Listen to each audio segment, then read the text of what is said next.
This is the Big O Show. This is the Big O Show. This is the Big O Show.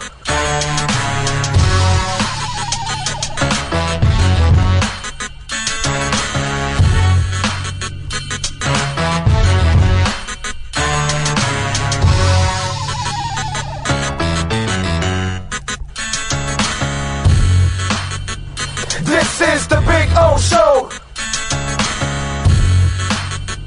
This is the Big O Show.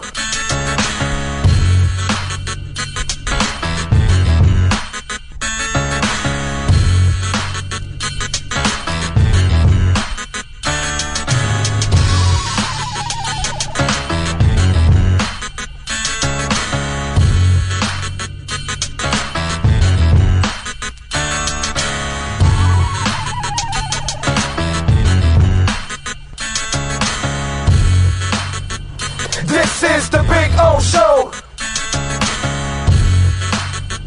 This is the Big O Show. This is the Big O Show.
Oh, great. You have a doorbell camera. Now you have a front row seat to your house getting robbed.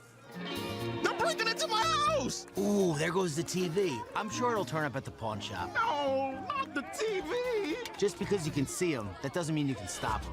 With Slogans, you get 24-hour monitoring, a free home security system, and professional installation. Plus, free doorbell camera, one that'll actually work for you. Get out of my house! Get out of the house! Call 1-800-ALARM-ME. Sports Grill on Bird Road, Miami Lakes, and their newest location in Doral is now hiring.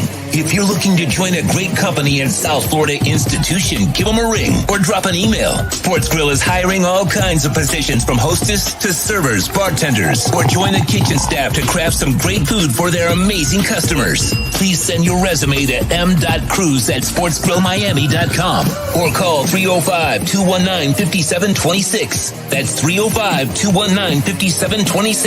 Sports Grill. Good food, good drink, good friends.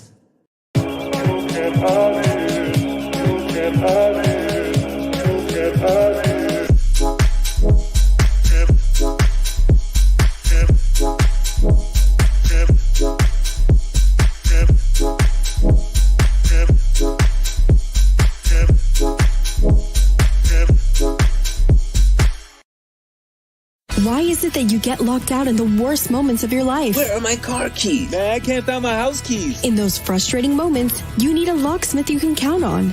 A. Lenny Locksmiths in South Florida, from Miami to Port St. Lucie. In Central Florida, A. Lenny locks it down in Orlando and Tampa Bay. Lockouts or lock changes for home or business, car key replacements, and programming all model cars. 24-hour service. Call them at 855-869-5625. Go to the website at alennylocksmith.com.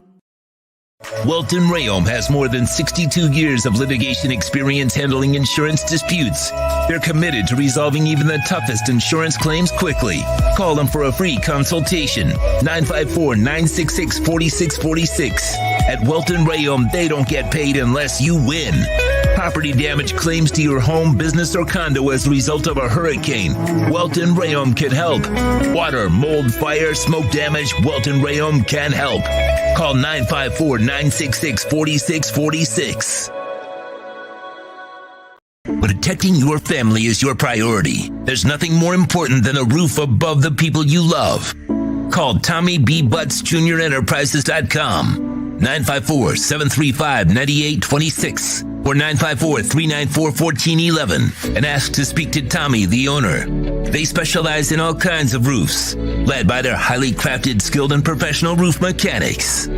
All of their previous customers have an opportunity to enter their bi-weekly drawings to receive free an exterior impact metal door. Please call for more details. That's Tommy B. Butts Jr. Enterprises.com, 954-735-9826 or 954-394-1411. Trust Tommy to fortify and protect what's most important to you, your family. When you move, you need a reliable company led by passionate folks, eager to assist its customers during a transitional process that needs to be smooth. Call Essential Moving Experts at 844-368-5750 for all your local and long-distance moving needs. You can rely on Essential Moving Experts. Mention the Big O Show and get $150 off. Family owned and operated, they offer free 30-day storage, full-service moving, fully licensed, bonded, and insured. Moving was never so easy. EssentialMovingExperts.com. This is the Big O Show. Sports fans love a place with great food, cold drinks, and TVs everywhere. That's why sports fans love Sports Grill and their 7 amazing locations. Check out the Bird Road location at 11481 Southwest 40th Street in the back corner of the West Bird Shopping Center. Sports Grill is also now offering some great employment opportunities. All kinds of positions are now available from kitchen to hosting. Call for more information at 305-485-8845. From wraps to salads to amazingly delicious specialty dishes, Sports Grill is the home to the legendary special grilled wings. Since 1987, Sports Grill, good food, good drink, and good friends. It's the Big O Show. Judge, you tuned in to the hottest sports radio. When you need your warehouse looking good while staying efficient, there's only one place to find the finest racks in the business. Pallet Rack City in Hialeah. 305-424-8547. That's 305-424-8547. Pallet Rack City is the company you need when you want your warehouse sporting the finest racks in the business. After all, who doesn't love a great rack? Pallet Rack City. 305-424-8547. That's 305-424-8547. Lando, a.k.a. the Big O. He covers all the South Florida teams. For over 16 years, EJDconstruction.com has provided South Florida residents quality craftsmanship, accurate project management, and exceptional service. That's why EJDconstruction.com is an A-rated member of Angie's List and the Better Business Bureau. When you're looking for the right custom home builder for additions or home remodeling, please call my friend Eric at 305-433-4843. That's 305-433-4843 for EJDconstruction.com. The viewpoints, statements, or beliefs expressed on the following program by the host, guests, or callers are not necessarily the opinions of FantasyAccess.com, Media Group Inc., ownership, management, sponsors, or website. The Big O Radio Show is brought to you by Caneswear. Go to Caneswear.com, where all orders over $99 get free shipping. Sloman's Total Home Security. Protect your home with the best in the business. 1-800-ALARM-ME for the company serving America for nearly 100 years. 1-800-ALARM-ME. Tommy B. Butts Jr. Enterprises.com. Licensed roofing contractor. 100% financing is available. Go to Tommy B. Butts Jr. Enterprises.com. The Big O Radio Show originates from the OK Coin Studios. OK Coin is one of the largest fiat to crypto trading platforms in the world. Founded in 2013, OK Coin offers advanced features for crypto beginners and high-volume traders alike, enabling users in 184 countries worldwide. The Big O Radio Show is mastered by executive producer Sean Stanley from the OK Coin Studios. When it comes to South Florida sports teams, very few in the media have witnessed, lived, and covered it like the Big O. Let's start the program dedicated to your favorite South Florida teams with a passion that's unmatched. The Big O Radio Show is on. Here's the Big O. morning, boys and girls. Hope you all are doing well on a beautiful Thursday. This is our final day in Las Vegas. We've been here 9 long days. Hasn't been that long. I mean, it's, being away from your family is really the hardest part of it all. You know what I'm saying? That's the one thing where you're not used to not seeing your daughter, not seeing your wife, not seeing my dogs, that kind of stuff. So it's good. I'll be able to see my dogs. I'll be able to see my wife. I'll be able to see my daughter, so it'll be a lot of fun. So we'll get back to a little normalcy later on this evening when we pull into South Florida. But we had a good time last night. I went to see Biffy Clyro, and if you follow me on Twitter and on Instagram, you'll see some of the videos out there. Nizzle, why are you still in Vegas? Because I fucking feel like it. What the hell's your problem with that? I mean, I can be here all I want. Why are you still in Vegas? Kind of a stupid question is that, Nizzle. Anyway, so we had a really good time. And we had a great concert last night. I've been following Biffy Clyro for about 10 years now. I've got all their albums, and obviously they got a new one out and everything. And they are a Scottish 3-man band. Although on live they have two other members kind of supporting them. But anyway, so. It was a freaking awesome concert, because the good thing about it is everybody that was in the House of Blues last night is a hardcore Biffy Clyro fan, because, put it this way, I've never met anyone that knows Biffy Clyro. No, nobody. I don't know anybody. You know what I mean? I've never met a person that when I tell them, I like Biffy Clyro, they're like, what the hell is that? What are you talking about? They headline festivals in Europe, but here in America, they haven't made it. You know what I mean?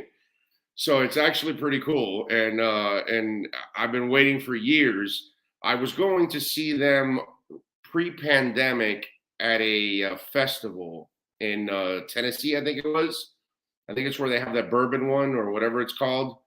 I was going to go there, and but something happened, job related or something like that. Hell, let me tell you something. If I didn't have to be at Hialeah Park tomorrow for the weigh-ins and then Saturday for the fight, I would be in Southern California this weekend. I would be leaving Vegas to go to Southern California to go watch Biffy's show in Los Angeles and in San Diego.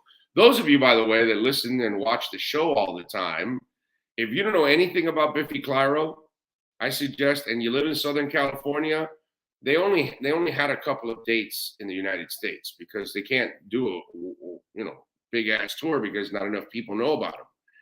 But if you live in Southern California and you want to get a real treat, go see Biffy Clyro. They definitely impress you.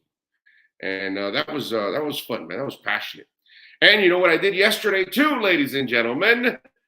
Laid the wood on the Dolphins over 8.5. I told you that the totals would be out after the draft. And so the totals were out after the draft. And sure enough, the number for the Dolphins is 8.5. So I bet the Dolphins over 8.5 wins.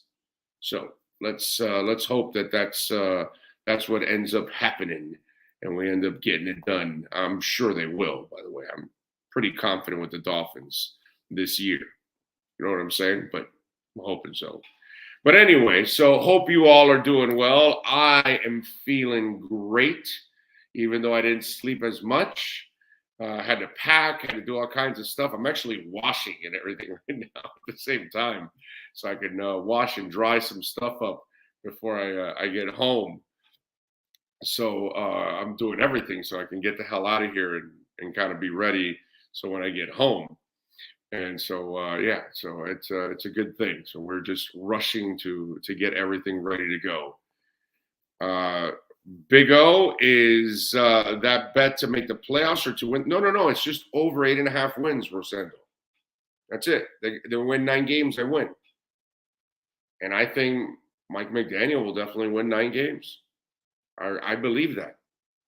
You know what I mean? So that's all it is. Dolphins over 8.5 wins. It's not a matter of, I think they'll make the playoffs anyways, because if they get to what I think they'll get to, which is 11 wins, then they'll make the playoffs. But no, I didn't have to bet that. It's just over 8.5 wins, and I believe in the Dolphins that they're going to get the 9 wins. Easy. I think they're going to get into the playoffs. So there you go. What else do we have here? Who checked in first? The greater good I see there. Heat coalescing, guys stepping up, contributing their talent unselfishly.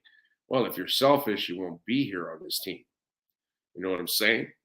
So, yeah, good performance last night. Jamie Zorrilla out in San Jose, California. It's another beautiful Thursday morning. I thought Sean had forgotten about us.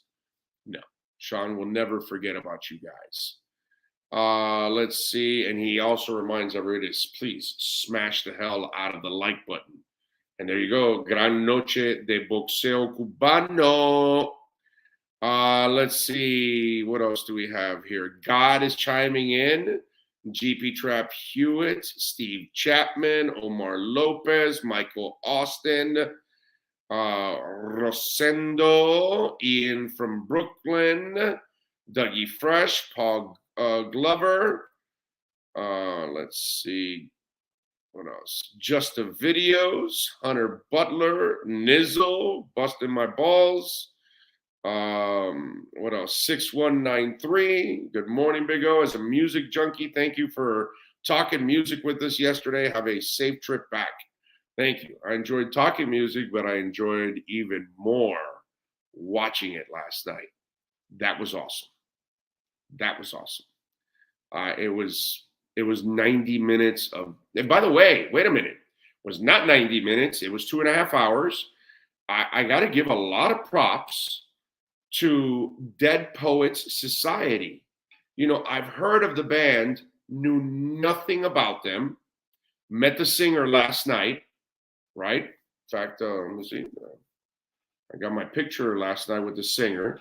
I bought their CD and everything. I bought a shirt from them because obviously you want to, support local, not local artists, support artists. Because obviously you can't sell music. So took a picture with the singer and the bassist last night. And let me tell you something, man. If you've never seen Dead Poets Society, they're good, man. They're good.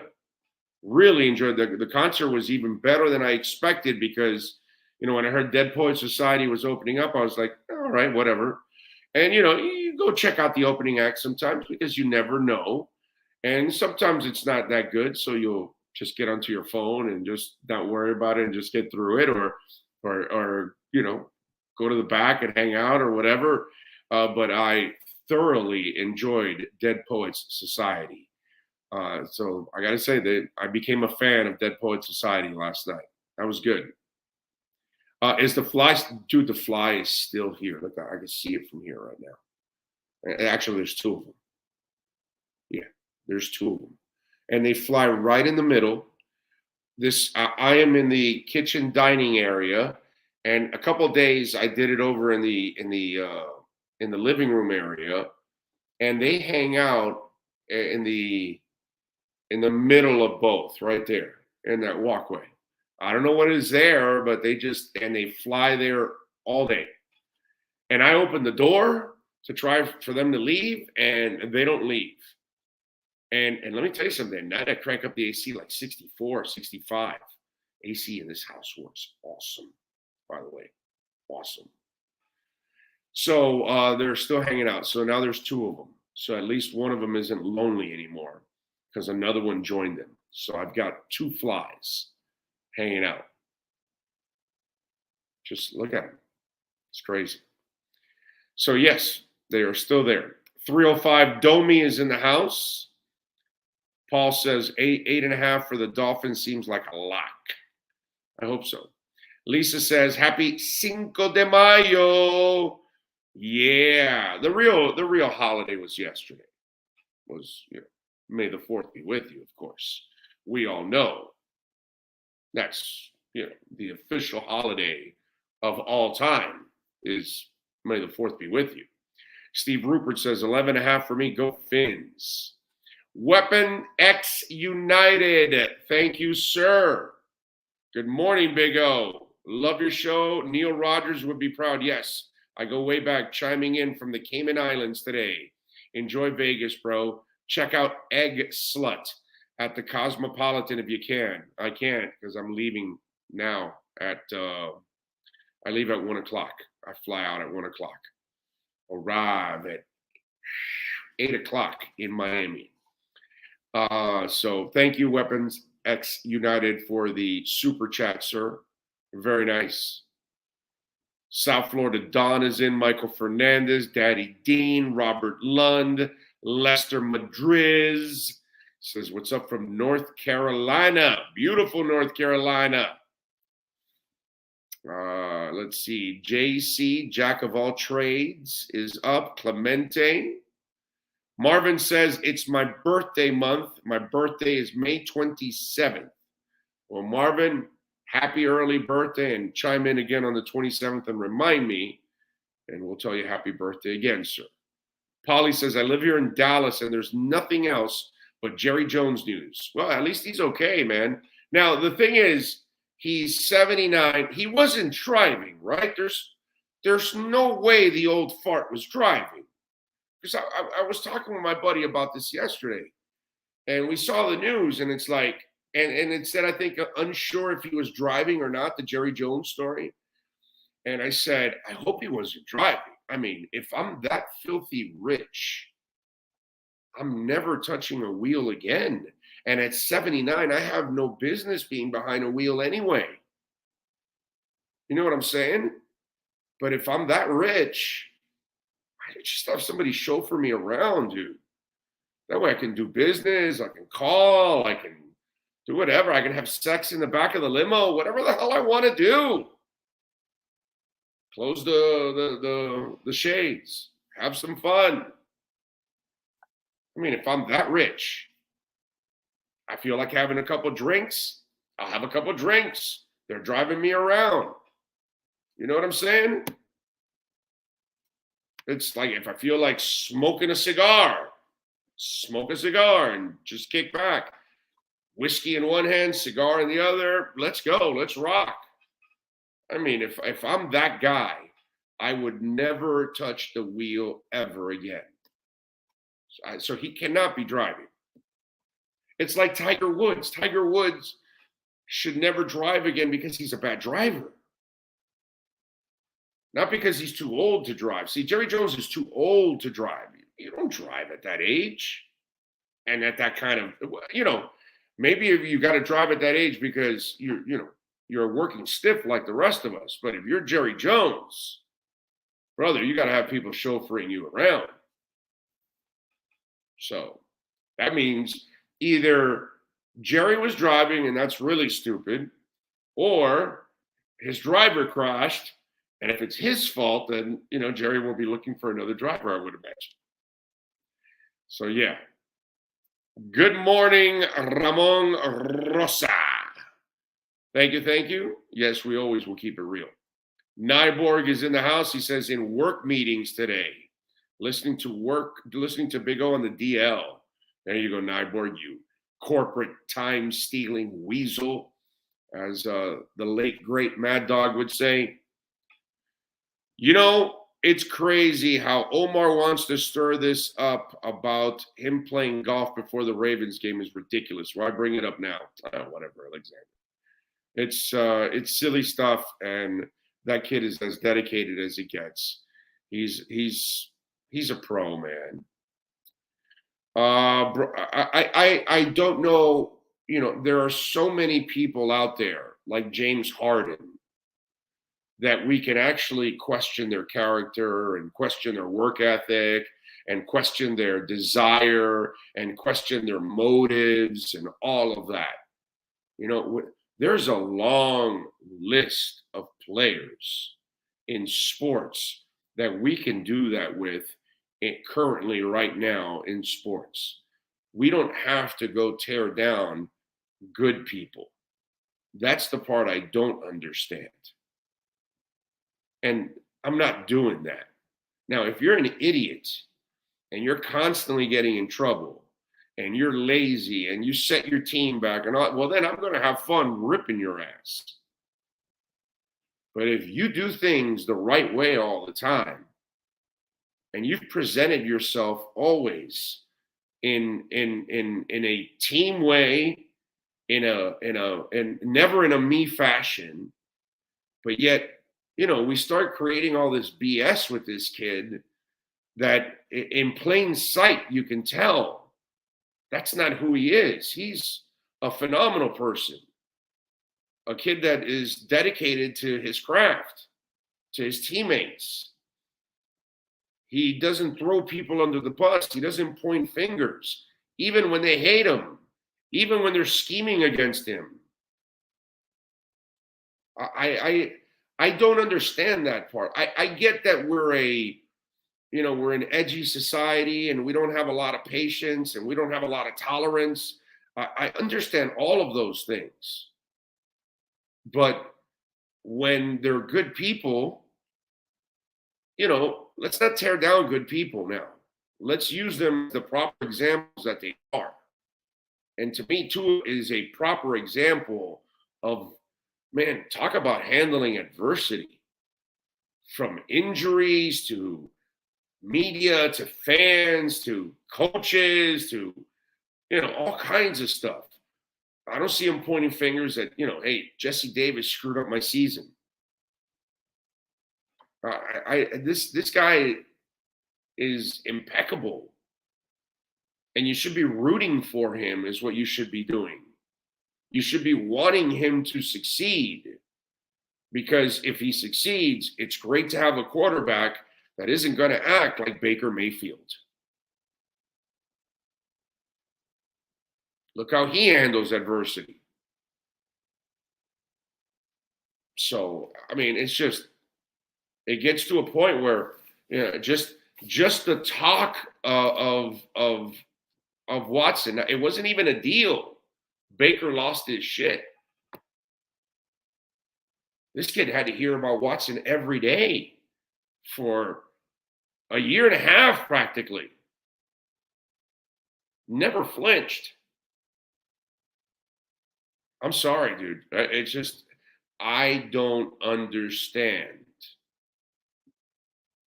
this whole attacking of Tua Tagovailoa. I don't. We've had Hassan Whiteside in town. We've had knuckleheads. Brandon Marshall, knucklehead. We've had knuckleheads in town. Those are the easy targets. But this guy, well, man, this is not a target. This is an example. It's not a target. It's a leader of your team. I just don't understand any of that. So, Big O chilling and listening to the show. Herm Dog, thank you, sir. Jonathan Cagle is in. Says, don't forget to hit that like button. Jay Ospina, Steve Rupert, Manuel Arias, to Extreme. Let's see. Luke Brown. Oz. Lester says, Big O, just want to give you your flowers. Been listening since 0809. Tried listening to QAM guys, but they weren't the same since you're great for South Florida and everywhere. Salute from North Carolina. Thank you, sir. Appreciate that. Very nice of you. Dougie Fresh says, oh, if you were that guy and owned an NFL team, you might even be able to drive a strip mall and get filmed offering $100 for your Magic Zone to get a happy ending. You're a twisted man, Dougie, and I love you for that, by the way. Steve Rupert says, Tua's dad brought him up right. Lack of work ethic, I doubt it. Of course not, man. I mean, you if you play for Saban and you lead for Saban, and you win for Saban. Come on. Come on. You know, that's not the easiest cat in the world to play for. PG Glover says Tua's been hated since he replaced Hurts and won a Bama championship. Oz Incognito. Yeah, talk about knucklehead. There you go. James Berry says, hey, Reason had the complete explanation of why Tua played on game day. You should check it out. No, I know about the whole golfing and all that stuff. I talked to Reason. Reason called me because he wanted to use the video with Omar, and he was asking me permission for it, and I said, of course, he can use it. And so I know that he was explaining the whole thing about what happened. Context, man, information, gotta have all of it, you know. So I truly believe it is his faith. I mean, I'm sure there's, you know what, Daddy Dean, I'm sure there's a level of that to faith, but in the end, you still have to have the work ethic. You still have to have the dedication. You know, it still has to be inside of you. To be dedicated to your faith, it has to be inside of you. To be dedicated to your craft, it has to be inside of you. To be dedicated to your family, it has to be inside of you. You know what I'm saying? So it all starts from your core of your being. That's what's going to drive everything that you do in life, period. End of story. Whatever you believe in, whatever your drive is in life. And so, yeah, I believe that, sure, faith is part of it, but it's the person that makes everything. That's what helps the faith, and that's what helps your existence, and that's what helps your survival. It's you, man. It's your drive, you know? So, and I don't see quitter in that kid. It's another thing I like about Tua. There's no quitter in that kid. Nikolai says, by the way, we do have Anthony. There we go. Okay, I'm ranting and raving. Here we go. Let's talk a little basketball. Let's switch gears. The Miami Heat did some ass kicking last night. And in our liquor split matchup of the night last night, we told you, go with the Heat -8. They won 119 to 103. And if you do the math, that's 16 points. So you had 8 to spare, baby. So you won with the liquor split matchup of the night. Now we go with our liquor split Miami Heat report with the great, the one and only Anthony Chang of the Miami Herald. Let's tap into the latest with the Miami Heat and our Liquor Split app Miami Heat reports with insider Anthony Chang. Liquor Split is Miami's own online liquor store. Download, then tap the app and get your favorite liquor delivered to you for just $2.99. No risk, no drinking and driving. Tap that app with Liquor Split. Here's Anthony Chang. iOS or Android, download the app Liquor Split, and you got the NHL playoffs tonight. You got the NBA playoffs going on. So you need a little beer, a little wine, a little rum, a little elixir, maybe a little Edge energy drink, some snacks. You can get it all at Liquor Split. Tap that app, $2.99 flat fee, no hidden fees. That's it. How you feeling, my man, after a nice performance last night? Easy right for you last night. Yeah, it feels weird, right? I'm not going to say it feels like the regular season because it doesn't, but it's almost like it's just a continuation of the regular season. It's just like what the Heat have been doing all year, just kind of taking care of business, and it's nothing spectacular. It's just what they do, balanced offensive attack. So, and honestly, like, it's a playoff series, but without Embiid, it loses a little bit, So, oh yeah, it's good that he has taken care of business here in the first two games, but now we'll see if the series will shift if Embiid returns, because that will change things dramatically. Yeah, it's the negative story line for this series. It's all about where the hell is Harden and what's happened to him and all of that, and and listen, tonight. One of the things that you got to talk about with Huberdeau, Barkov, and Ekblad, this is a legacy moment for them. Yeah. If you're going to actually be those guys, you got to perform, right? Well, and I say that because the legacy of James Harden has kind of been what's happened right now. And it's not because of age and wear and tear. It's just, it always seems that in the big moments of his career, he hasn't ever played big. And once again, here goes a moment, and here's the Heat playing some defense on you, and you don't have the energy to fight it off.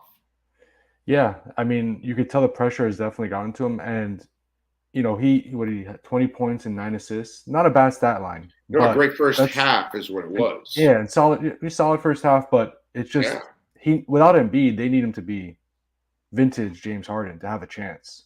30 points, 12 assists, 5 threes. He just can't do it.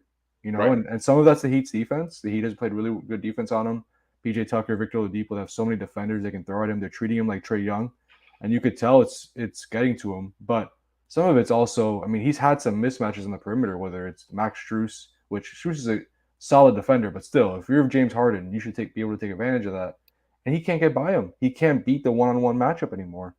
And that's James Harden's game. I mean, that quick first step was everything for him. Yeah, he just has not been able to do that. You see him settle for step back contested threes. You see him not even try to get past the defender. He just gets off the ball and passes it to somebody else. The energy's not there, dude. The energy's just not there consistently. And to the Heat's credit, they've worn him out. I mean, they've tried to wear him out at least, and you can tell it's working. Picking him up full court, like I said, and really making him work for everything. I mean, he doesn't even try to get the inbounds pass anymore. He just basically waves the guy off and says, "This throw it to Maxey, throw it to Tobias." So it's the pressure has taken him out of his game, and it's made him burn some extra calories for sure. And you could tell it's getting to him. Now, Anthony, young man, I want you to know, because I know that you're young, you're hitting the road, you hit all these strip clubs. You better learn from James Harden. 5-7 years from now, you're not going to be able to write at the same level if you keep hitting all those strip clubs. Just want you to know. I'm gonna have to change my my habits once I get older. Yeah. You gotta stay off of that. Not sustainable. I mean, but think about that now. And will they give him that contract? Right, that's tough. If you're Daryl Morey, how are you that irresponsible to? You have to sit down with him and say, James, I can't give you this contract. I'm sorry. It's just, you know what I mean? And he'll probably try to con you and say, oh, I'll get in shape next year and this and that. But you can't trust him because it's never been in his DNA to be that guy. He's never wanted to be that guy. So that's become the storyline. And that's in a way, that's kind of the sad part of it, because the Heat deserve a lot more attention because of what they're doing. But hey, man, at least I give them credit. Here's where, again, let's compare it to the team tonight. Panthers have already put themselves in a disturbing hole that they don't need to be in against an inferior opponent. Right. Credit to the Heat. You're not putting yourself in that position right now against the Sixers. You've taken care of business. Yeah, and that's kind of what it's been the first 2 games and really the first 2 rounds so far. They're just doing what they're supposed to do. They were supposed to beat an 8th-seeded Atlanta Hawks team, especially without Clint Capella. That did in 5 games. They're supposed to beat Philly at those first 2 games at home, without Embiid. Not a problem. It's just what this Heat team does. They just do what they're supposed to do. They're solid. They're consistent. You have so many guys who can contribute. Somebody can have an off night, like Jimmy in Game 1, and Bam and Tyler pick up the slack for him. No Kyle Lowry. They're 4-0 in the games he's missed in the playoffs. It's just unbelievable. It doesn't matter, who's out. They just find a way to win. And again, this is what they've been doing all year. So it's not exactly surprising, but you still have to be impressed that it's continued in the playoffs with guys like Gabe Vincent, Max Strus, Caleb Martin, now Victor Oladipo becoming an important player off the bench. It's just a credit to the Heat's developmental program and the way they kind of, I think, approach the regular season as not to experiment with things, but you could tell that regular season was important. Those reps, those moments for these guys to have those, that experience with guys out, it's paying off now in the playoffs. Oh, everything became a blessing. Yeah. All the injuries and everything, which, by the way, it's kind of what I told Ira that early in the season when it first happened at the beginning of the year. I said, Ira, it's actually a good thing. You get to play these young guys and find out if they can play and see if you can develop some depth. Well, guess what? You found out both. You found out that you have depth and they can play. And that's the other thing that's developed with this team is the amount of depth that they have, that a guy you gave $95 million to is no longer a factor on your team. Last night, 1 minute for Duncan Robinson. And it showed. Now, listen, I mean, hindsight is 20/20. But if we really look at it, Duncan Robinson is not really a Heat player. Let's be honest. Heat players aren't one-dimensional. Right. He's not a two-way They just player. don't. Yeah, no, you got to be able to do something else, dude. Or if not, even a Jason Capono, you just won't last long. They'll get rid of you because eventually they don't want you to be a liability somewhere else. And unfortunately, he's a liability in so many other places, not just one place. And so that's the problem. And this is why we're watching 29 minutes now of Oladipo last night. That's pretty amazing. And that's the developments of this team, that the depth has been the detriment to Duncan Robinson's career. Yeah. I didn't expect him to be complete out of the rotation. And I still don't think that – I think there'll still be a moment for him in this playoff run. Where they play Boston, Milwaukee. Those defenses are so good. You're gonna need shooters against those defenses. If you get to the West, if you get to the finals against the Suns or the Warriors, you're gonna need him. You're gonna need that guy to create extra space for Jimmy and Bam. I mean, you could tell they're going defense first in this series. They're going as many two-way guys as possible, and it's working. Victor Oladipo getting in there, Caleb Martin getting in, playing minutes. Two guys who could pick up James Harden. It doesn't always have to be PJ Tucker. Those two guys could also guard James Harden. And Tyler has gotten better. No, he's gotten better. He's gotten better. Yes, he has limitations physically. There's no doubt. There's no way around that. He's limited physically, defensively, but he's gonna be used in the right spots, and he's not gonna be a liability. So I was thinking about this yesterday after the game, comparing this team to the one that made the finals in the bubble. And there are a lot of similar components. Jimmy and Bam, obviously.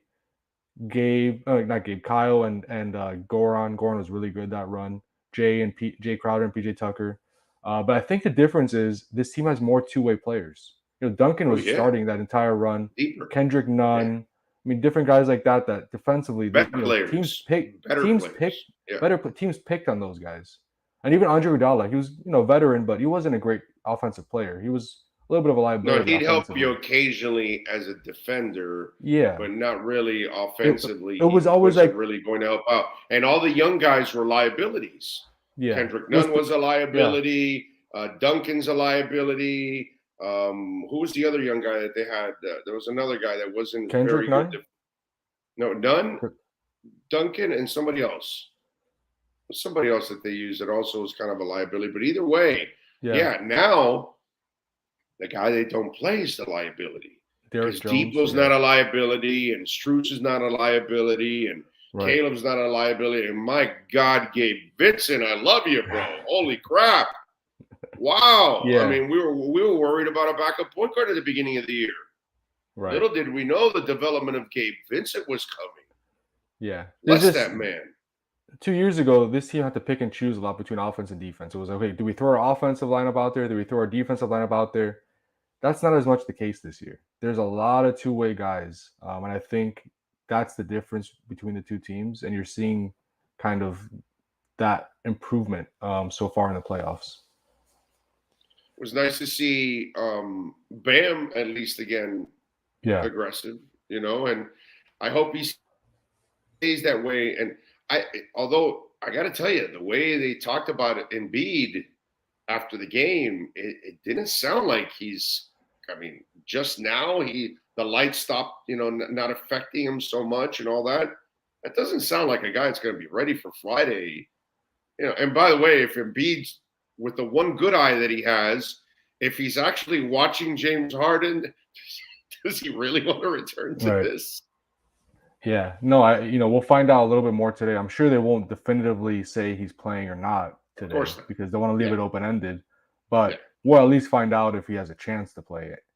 So that'll be interesting. I wouldn't be shocked if he played, because this is it, right? Like, if you go down 3-0, you don't bring him back. You don't risk it if you're down 3-0, I think. So if he's gonna come back in the series, yeah. This is it. This is where he would come back.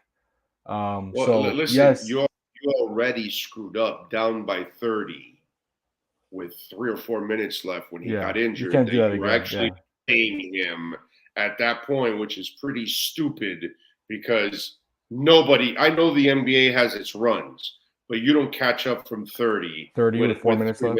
Yeah. You just don't do that, bro. I get it. If there's 9 minutes left and you're down by 30, miracles have happened, even with 9 minutes left. Okay.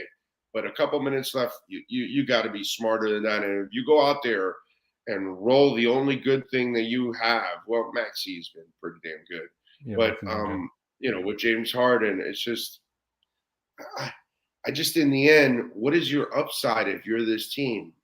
They don't have enough. They don't have a bench. No. They don't have another superstar to really take the weight off of Embiid. And let's be quite honest, to expect Maxey to be a stud every night is also unfair to expect that young man at this stage to be that. You know what I'm saying? Yeah. He's been a pleasant surprise, but to expect it from him is unfair too. Yeah, and the shooting on this team is just not good. And sometimes it's as simple as that. I mean, they outscored the 54-42 in the paint. The Sixers shot 11 of 40 on non-paint shots. That's like basically 26, 27%.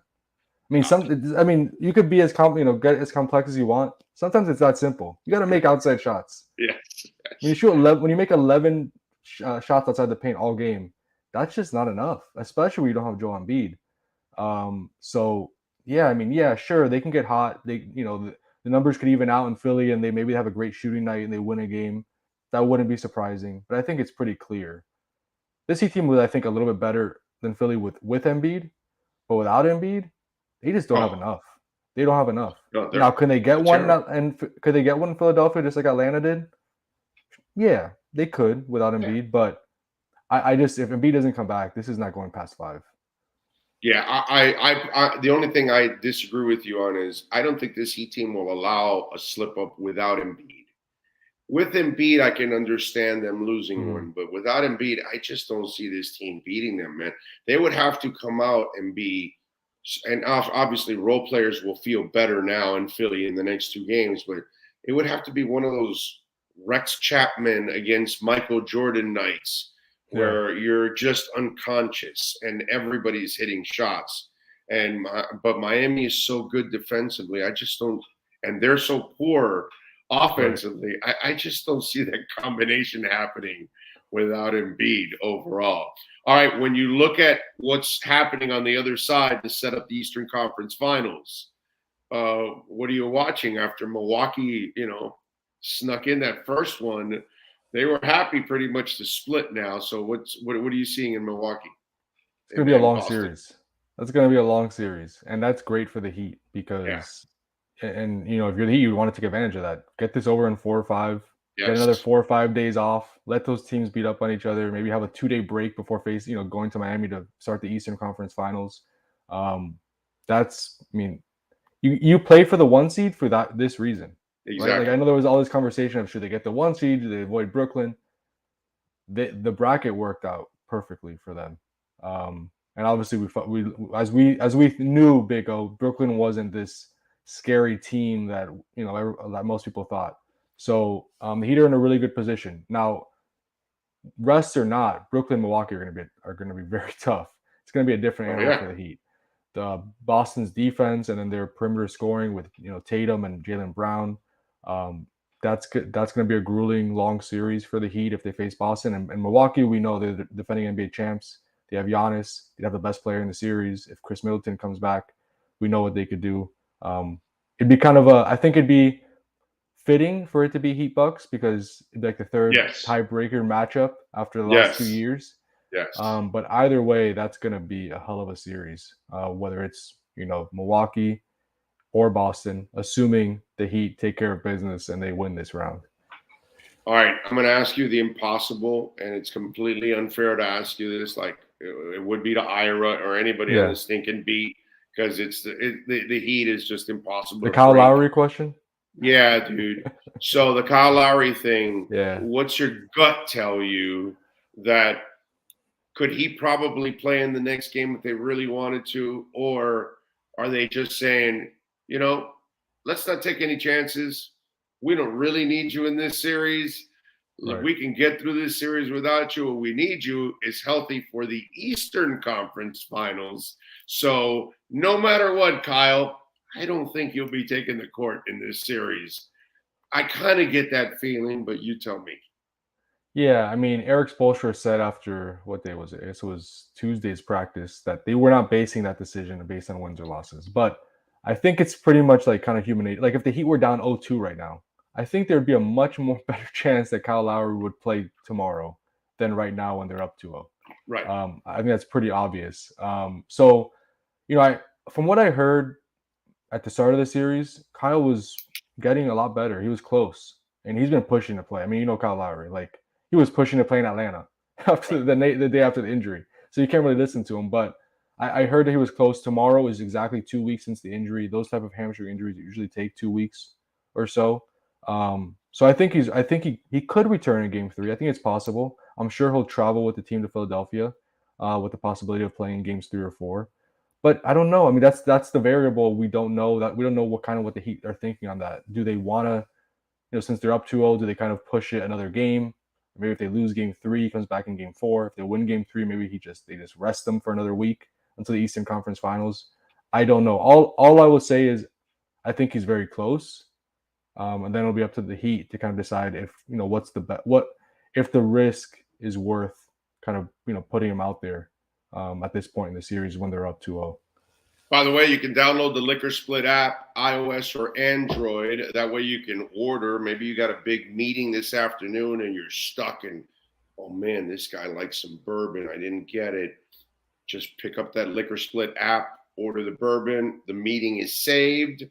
Toast is set. The deal is done. You know what I'm saying? You're watching the NBA, the NHL playoffs tonight. You forgot some beer, some wine. Man, Liquor Split app, boom, flat fee of $2.99. $1 goes to solving homelessness in Miami. Flat fee, no hidden fees. All right? So Liquor Split app, iOS or Android. All right. Last question, Anthony. And follow Anthony, by the way, on Twitter at Anthony_Chang. Have you heard through other sources, because he's been quiet throughout all of this, Pat Riley hasn't said a damn thing about winning time. And so it just looks like a show that has screwed up in portraying everybody just for the sake of dramatizing everything. So I'm just wondering, have you heard anything? Has Riley said anything to others that you've heard about this TV show? Because, I mean, Jerry West might be even suing them and everything, you know what I mean? Yeah. And I don't blame him, because they make him look like a freaking maniac. And there are people out there, Anthony, that believe this is exactly what happened behind the scenes. And they don't pay attention to the small print, that's there in the credits. But go ahead. I haven't heard anything on that, but I would imagine just kind of, I don't know Pat Riley, but just kind of understanding who Pat Riley is. I mean, I don't know, super Have close, you watched it, by the way? I have not watched it, so I will say that. I have not watched it. But from what I've heard, I should watch it. I should watch it. You're right. You should. I need to watch it. But I would imagine that anybody involved probably is not very happy with, the kind of creative license that's being used in the show. I would imagine. I want to now read Jeff Pearlman's book just to see how off was it. I mean, Pearlman's an excellent writer. Yeah. Well, not that I've Power Riley told me this, but I've heard through other people that Power Riley did not like that. Power Riley did not like that Jeff Pearlman book. So I guess Really? Okay. that's another sign that Well, maybe he's not a huge fan of the but show. he didn't like it because it told truths, or he didn't like it because it wrote myths. I don't know. You know what I mean? Yeah. Why didn't he like it? You know what I'm saying? Yeah. That's a good The question. Kardashians may not like that Ray J now is coming clean about the tape. Maybe this is something over your head. You may not be keeping up with that part of pop culture, but I read lately, this morning that all that. So you know what I'm saying? It's just one of those kind of things.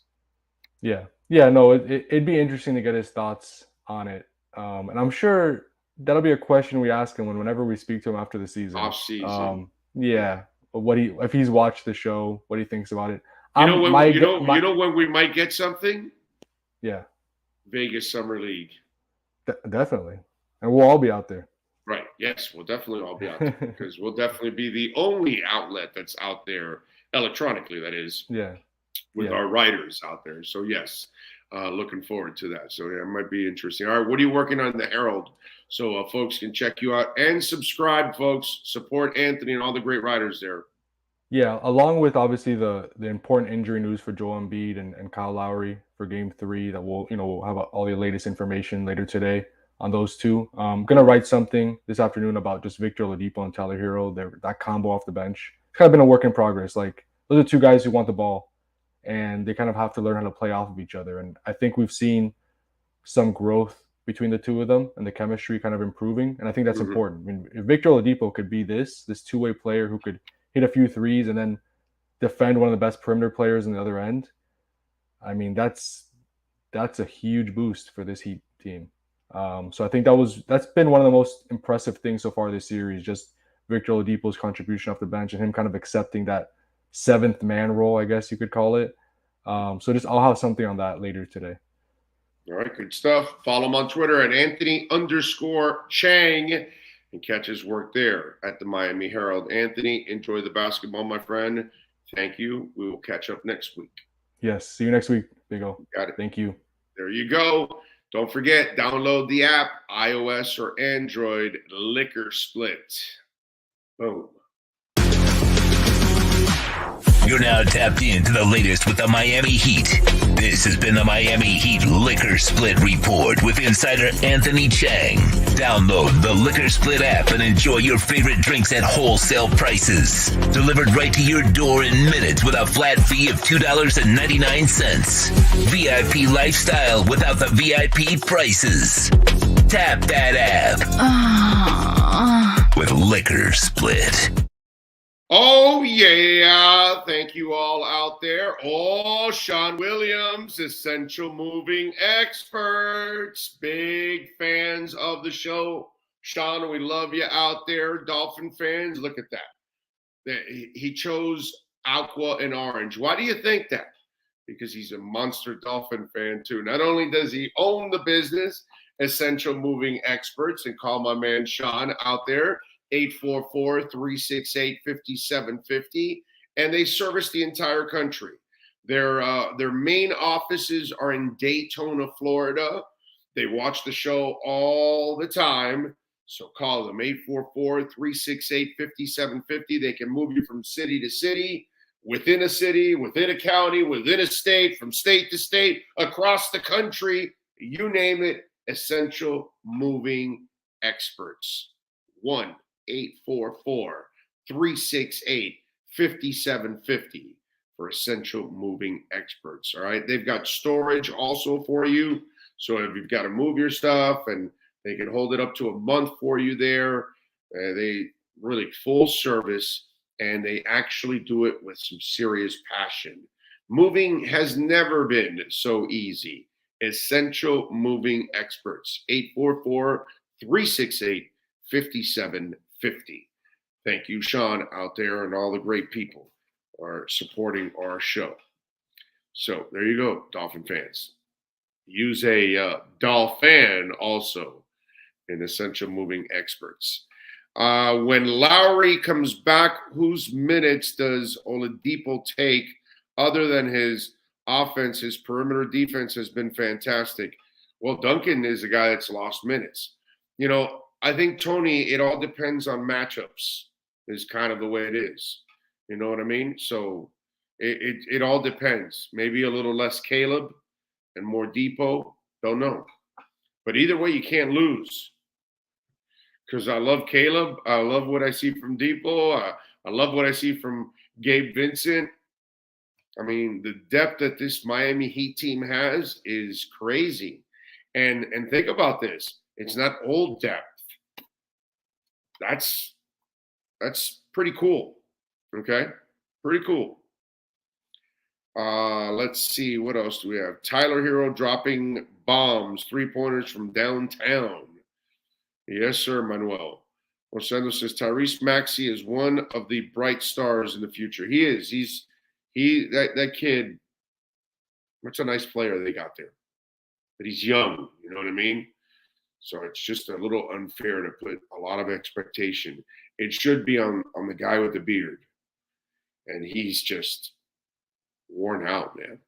Pretty embarrassing for James Harden. It's pretty despicable, actually. You look at it. Jay Gelfin is in the house. Says, good morning, Orlando, Anthony and Sean. The Heat is the team to beat. Carlos says, oh, will the Heat be able to trade Duncan? It is clear he has lost favor, and we have seen his show. Once favor is lost, it is lost for good on the Heat. I don't know if it's lost for good, but at the moment, yeah, he has no future here. You know, could they find a way to keep him? Of course. Could they find a way to use him? Yeah. Do they want to? Not really, because like I said, he's not really a Heat player. You know, if you think about it, Duncan is not made to be, he's a professional. He works hard, but he's limited. He does one thing. And Heat players are not like that. You cannot be a liability in so many other areas. Because think about this. Duncan Robinson is not just a liability on defense. Okay, he's a liability on offense. He can't put the ball on the floor to create his own shot. He can't put the ball on the floor to create a shot for somebody else. He can't play without the ball. Those are three things on offense he can't do. Oh, and by the way, here's 4. He can't post up either.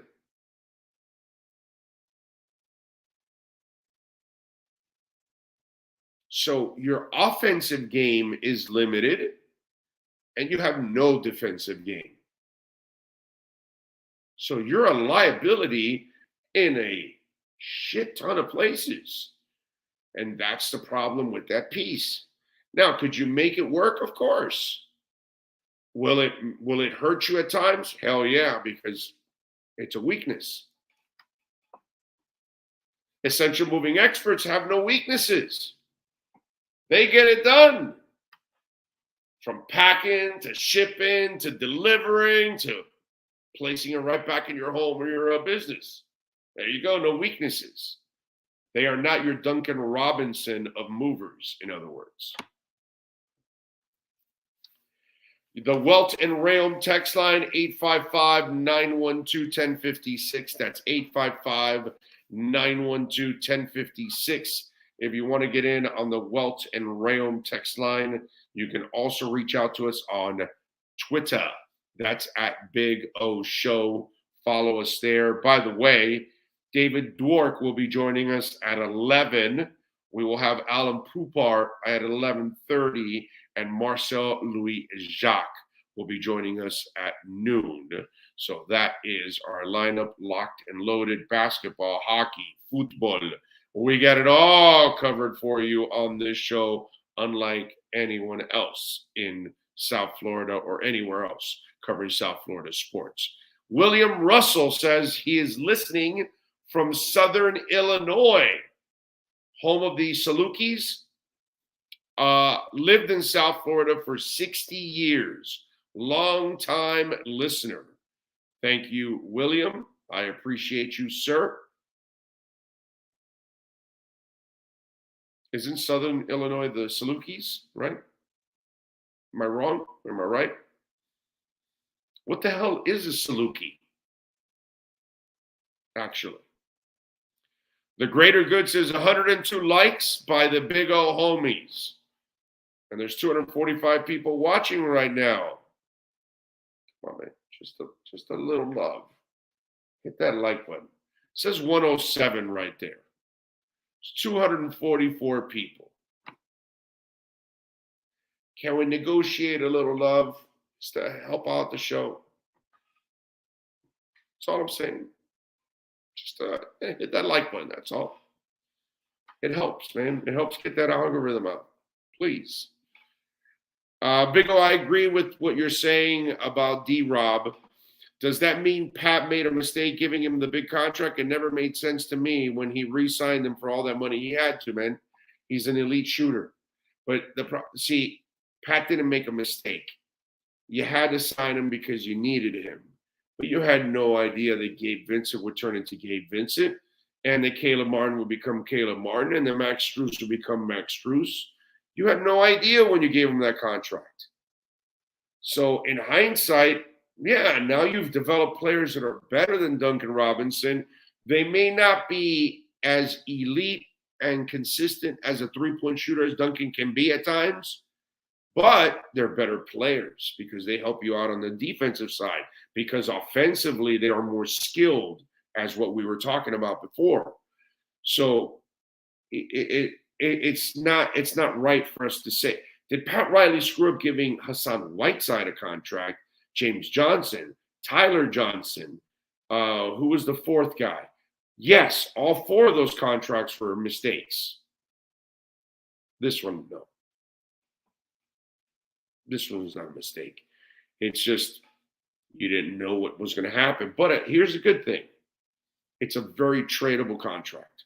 Unlike James Johnson, that was not tradable, or Hassan Whiteside, or any of that bullshit that they fed the writers and the rest of us that I never believed. Oh, these contracts are very movable. No, they're not. And they never were until they became expiring type deals. Then any contract is sexy when it's an expiring deal. But they weren't interchangeable like the BS that they thought, which that's where the Heat screwed up. And any writer, media member, or fan that believed them, that was also interchangeable. This media member never believed those contracts were interchangeable. This media member never wanted what Hassan Whiteside signed. Those were mistakes. This was not. And this one will be very tradable. The Sacramento Kings will easily trade for Duncan Robinson. The Orlando Magic will easily trade for Duncan Robinson. Michael Jordan's stupid ass will easily trade for Duncan Robinson. Yes, I did say that because as a general manager, he's a dumbass. Okay? He's the greatest player of all time, and he's one of the worst general managers of all time. He's as bad a general manager as he was a great player. Right? So Duncan's contract will be movable. James Johnson and company back in the day, none of them were movable. None of them were interchangeable like the BS that the Heat sold everybody. And sold themselves, by the way, because they believe that bullshit themselves. But Duncan's contract is interchangeable. That's the good thing for the Heat. So they'll have a chance to move that contract and then move that money to somebody here that they want to keep. Because I got to be honest with you, I want to keep Caleb and I want to keep Oladipo. I don't know how you do that. I don't know how you keep Oladipo happy as long as you've got Jimmy Butler here playing that role. But if Jimmy wants to be Mr. Selfless to the max, he becomes the sixth man, and Tyler and Depot get to the starting lineup. I don't know. Something like that, but whatever. But either way. Adam Outdoor Bushcraft. Thank you for the super chat. Appreciate you, sir. Says, good morning, Big O. Hope you have a great weekend. Man, so much hate for Tua. Yes, I got you. All right, let's take a quick break. Give me a couple minutes. When we come back, we are going to talk to David Dwork. We're going to talk a little Okie, the Panthers. Legacy moment coming up for Barkov, Huberdeau, and Ekblad. We'll talk about that legacy moment with David Dwork to start hour number 2 next.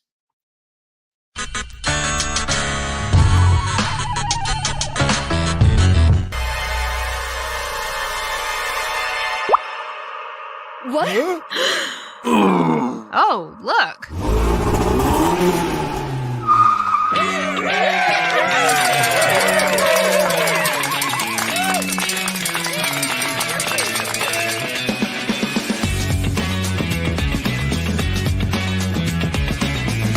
When you need your warehouse looking good while staying efficient, there's only one place to find the finest racks in the business. Pallet Rack City in Hialeah. 305-424-8547. That's 305-424-8547. Pallet Rack City is the company you need when you want your warehouse sporting the finest racks in the business.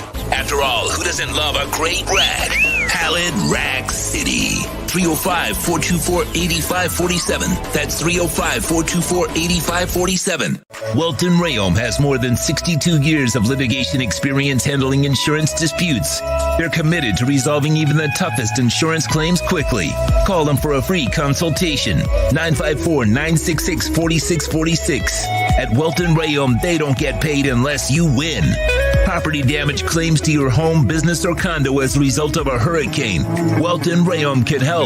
Water, mold, fire, smoke damage, Welton Rayom can help. Call 954-966-4646.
Expressed on the following program by the host, guests, or callers are not necessarily the opinions of FantasyXS.com, Media Group Inc. ownership, management, sponsors, or website. Time for the Lockdown segment with Florida Panthers insider David Dwork. This lockdown is brought to you by A. Lenny Locksmith Services. Count on them 24 hours a day. Go to the website at alennylocksmith.com. Here's WPLG Local 10 insider David Dwork. Alrighty. Hakeem Muhammad, thank you, sir, for the love on the super chat. We appreciate you as always. It is time for the alennylocksmith.com segment, your 24-hour locksmith all throughout South Florida, Dade, Broward, Palm Beach counties, even our friends in Orlando and in Tampa. We've got offices in Central Florida and also in Phoenix, Arizona. So if you're getting locked out of your home, your car, you need your keys reprogrammed for your car, they do it all at alennylocksmith.com. All right, my brother, I think you heard the tease leaving the segment and coming into this. This, in my eyes, is a legacy moment for Barkov, Huberdeau, and Ekblad.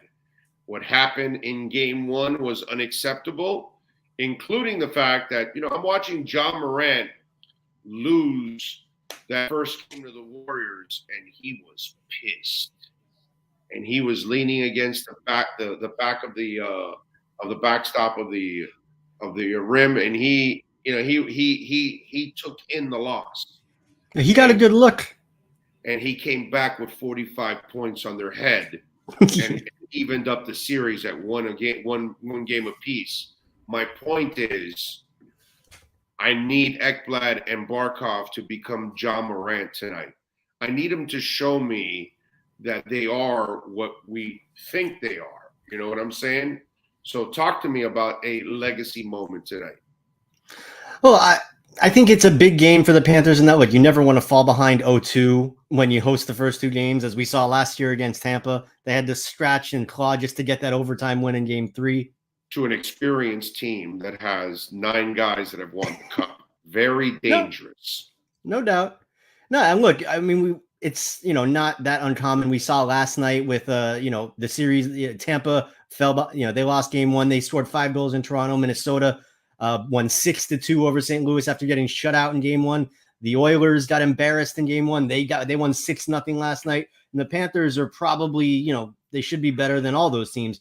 And you would think that they're going to bounce back tonight and do what they do, which would be the expectation. I expect, the betting lines to reflect that Florida's still a heavy favorite tonight. So yeah, it's an important game. Is it must win? Yeah. Yes. It's a must win series. I think you're definitely putting yourself behind the 8 ball. If you lose tonight, it sends all kinds of wrong messages. Well, if we're talking about an experienced team, Tampa falls behind 0-2. Okay, it's a bad situation, but it's the Lightning, and they have a history. Panthers have no history. Their only history is choking. That's not a good history to have. So I don't think you want to go 0-2 when you've never done it before. Is my point. You know what I'm saying? If you've been there and done it before, and you fall 0-2. You're like, okay, man, we're good. We've been here before. Let's settle down. Let's get this done. But if you're the Panthers, you got to wonder, is it puckering up a little bit right now? Yeah, and that's the good thing about a game like this is that you get a chance to really see what your team is made of. You get to see, their guts, if their guts can turn to glory, backs against the wall. This is, for a long regular season, that they really, was kind of locked up for a while. There wasn't a whole lot of adversity that they had to overcome, some injury issues and things like that. And obviously the coaching change early. But I mean, this is like, okay, the first time that they've really had, I don't want to say backs completely against the wall because, again, it's a 7-game series. But you lose game 1 at home when you're the number 1 seed in the league. You got to come back in game 2 and smack the opponent in the face. And that's what I would expect from the Panthers tonight. I would think that it's going to be it should be an all-out assault in the first period. I mean, game 1 was shaping up to be a great start, and then they couldn't get out of the box. I think they 2 or 3 minor penalties in the first 5 minutes. He gave up the power play goal. And the Uyghur mistakes were, oh my God, those things were like, he made mistakes like if he was like a second year forward or something, like he was a young guy or something. Like, well, I think with Uyghur, just watching him play all year, he's terrific. He's good for a turnover a game. Like that's also part, like it. No, it's true. As good of a player he is, and he's an excellent player, but he's good for like a turn, one, gaff a game. It's to be expected, I think, just because he plays such an aggressive style. He's trying to make things happen that other guys aren't trying to make happen. And sometimes, it leads to a turnover. I think it was completely the worst time for it to happen in game 1, obviously, because it's, and one of the worst people to give it to, by the way. Yeah. And that kind of plays into it, though, because when you go to make a one-on-one move like he did, you're doing it against a guy like Ovechkin. But I mean, watching the play, he had nowhere to go with the puck either. He was the last guy back. His defensive partner was up. The forwards were all up. There was nobody behind him. So there was nowhere for him to go with the puck other than to dump it to the boards. And if you look at the timing, it was kind of a funky play. Now, like I said, that's kind of Weeder's style of play. It's to be expected. I think I'm used to him doing it. The pros far outweigh the cons with Mackenzie Weeder.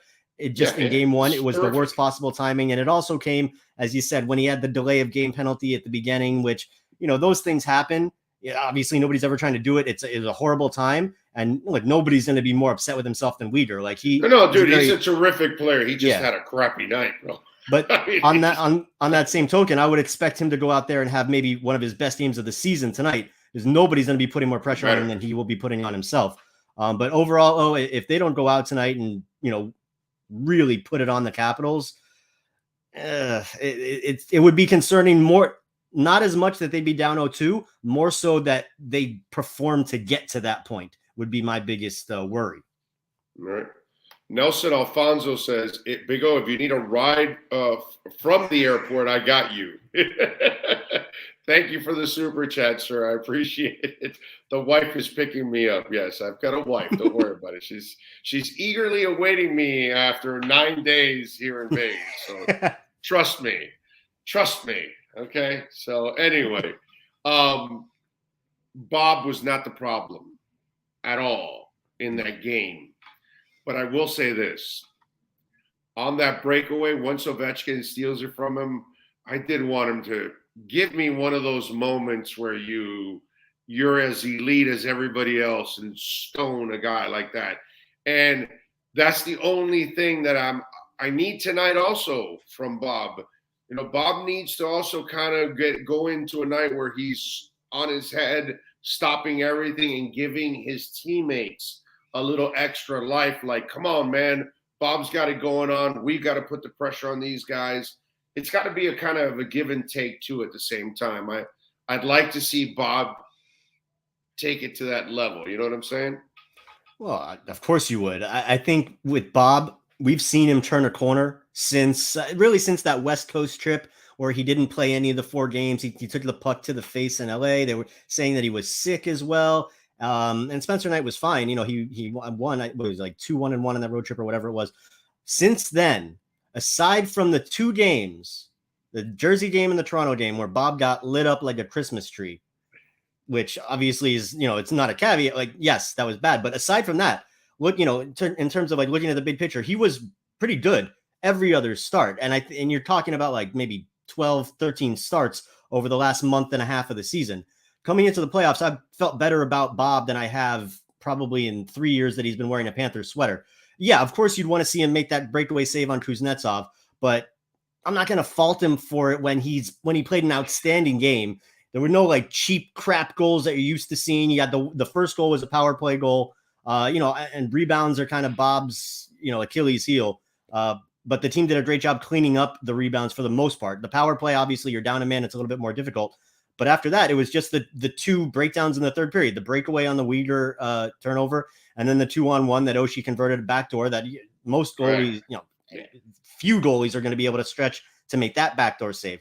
But overall, if Bob plays the way the rest of the playoffs, however long that may last for the Panthers, if what we saw in game 1 is playoff Bob for the rest of the way, they're going to be in really good shape. Yeah, as long as we get the typical Panthers offense, of course. Yeah, well, of course. But again, it's compartmentalized, right?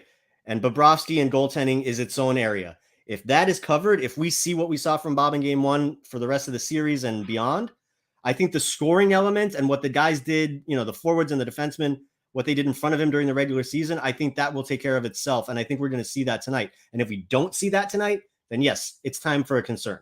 But I don't think that's going to happen just because they're so deep and they're so well coached and they know where they're supposed to go. It's a smart team that I will be shocked if they don't go out there and put a 3 or 4 spot up tonight, at least.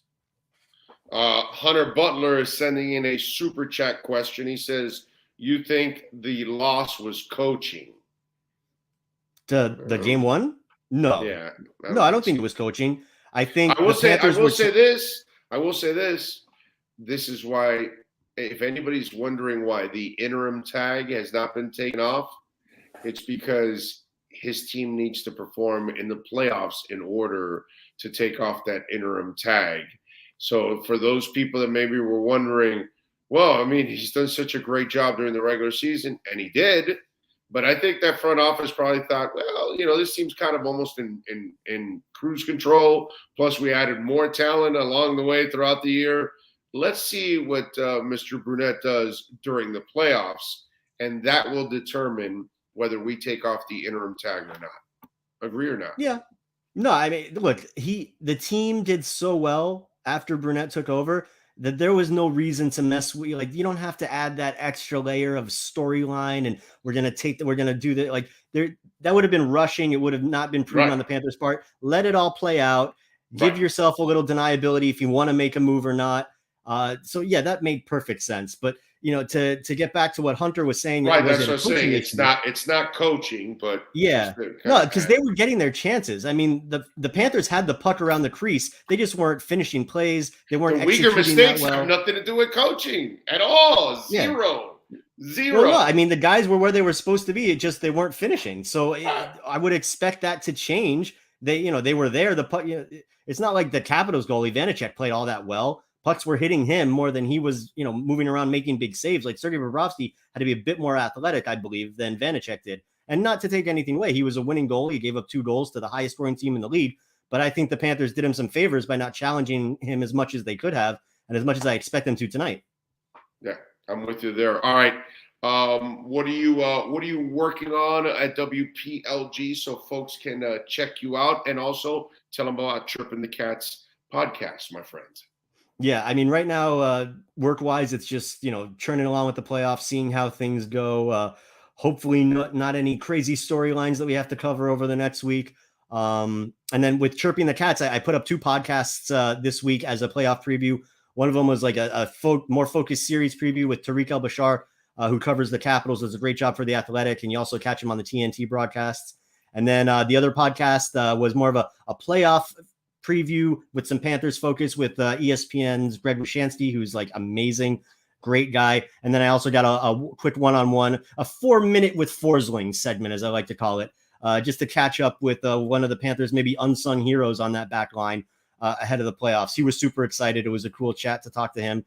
So I figured it's the playoffs. The Panthers are the best team in the league. Let's do like a double podcast, double-barreled as we go in. So 2 new pods posted this week. Chirping the Cats. You can find it wherever you find your podcast. There you go. And follow him on Twitter at David Dwork. And you can also catch his work at the WPLG website. David, as always, my brother, thank you for taking some time here. I appreciate you in the lockdown segment. We will catch up next week, my friend. My pleasure, brother. Safe travels home. You got it. Legacy moment. It is the lockdown segment. This has been the Florida Panthers Lockdown segment, brought to you by A. Lenny Locksmith Services. Count on them 24 hours a day. Call 855-869-5625 or go to the website at alennylocksmith.com. Gotta love Lenny, baby. Yes, sir. And there you go. A little slow man's. Folks, right now, we can give you a free doorbell camera. 1-800-ALARM-ME. Tell them that Big O sent you. And you can get a free doorbell camera right now. It connects to your smartphone. And when you use our central station monitoring, you, of course, not only listen, you're going to get a package that is second to none. Not only will we give you a free doorbell camera that connects to your smartphone and you can keep up with everything going on in your home. It's a beautiful thing, man. I'm telling you. And inside your home, if you want to put a camera inside, outside your home, you can find out people delivering packages or somebody's trying to sell something and you don't want to talk to them. That's what you're going to love about your doorbell camera. And then not only that, you're going to get the professional installation, and they are courteous. They will educate you throughout the process, which is a beautiful thing. Plus, when you use our low-cost central station monitoring, you're going to get an LED touchscreen pad, a motion detector, 3 arm doors, and a backup battery. All you have to do is dial 1-800-ALARM-ME. That's 1-800-ALARM-ME. And your Sloan's Shield. Tell them the Big O radio show sent you. There you go. A little Sloman's Shield. Ah, the bots are back. There we go. It's a beautiful thing. Chuck E. Cheese, why can't I voice my opinion like you can? I don't know what that means. Dizzy. Is Dizzy trying to get blocked by everyone? I don't know what's going on with that. What else do we have? Bob isn't elite anymore. I'm sorry. That Dean lack of playoff experience is the scariest thing about these Panthers. Yeah. You're right. So, Hakeem Muhammad says, good morning from Tuscaloosa, Big O. I've known about Tua since before he came to Alabama and loved him from the very beginning. I believe this is his time to shine. Fins up. I will say this. Listen, man, we talked about this throughout the year. And when it comes to, what happened with Flores, and one of the things I've always talked about in life, period, in general, if you adopt an animal, right? Are you just going to throw it in a corner and just, toss some food at it every once in a while and never give it a hug, never kiss it, never play with it, never give it attention? How's that relationship going to work out? Are you going to have a child and you're not going to pay attention to it? You ever going to tell your child you love him, love her, support them, listen to them, talk to them? How's that relationship going to work out if that doesn't happen? So every relationship needs some kind of nurturing. It doesn't matter if it's a plant. It doesn't matter if it's your car. You got to change the oil. You want a good relationship with your car? Change the filters, right? If you don't change the oil, you don't change the filters, you don't, make sure the antifreeze is in there, the relationship with your car is going to go pretty bad. It's going to break down. And Tua and Flores' relationship was broken in all ways, shapes, and form. And one of the things that you like about what you've seen this offseason is Mike McDaniel knows how to build relationships. In the end, he's got to win. In the end, he's got to be like Spo. He's got to prove that he can win. He's got to prove that he can out-scheme the other guy. He's got to prove that he can put his players in positions to be successful. I know the football side of it. But how do you get to that point? How do you get the player to do what you want? Well, if you want him to do it reluctantly, well, then maybe you screw up your relationship with the player.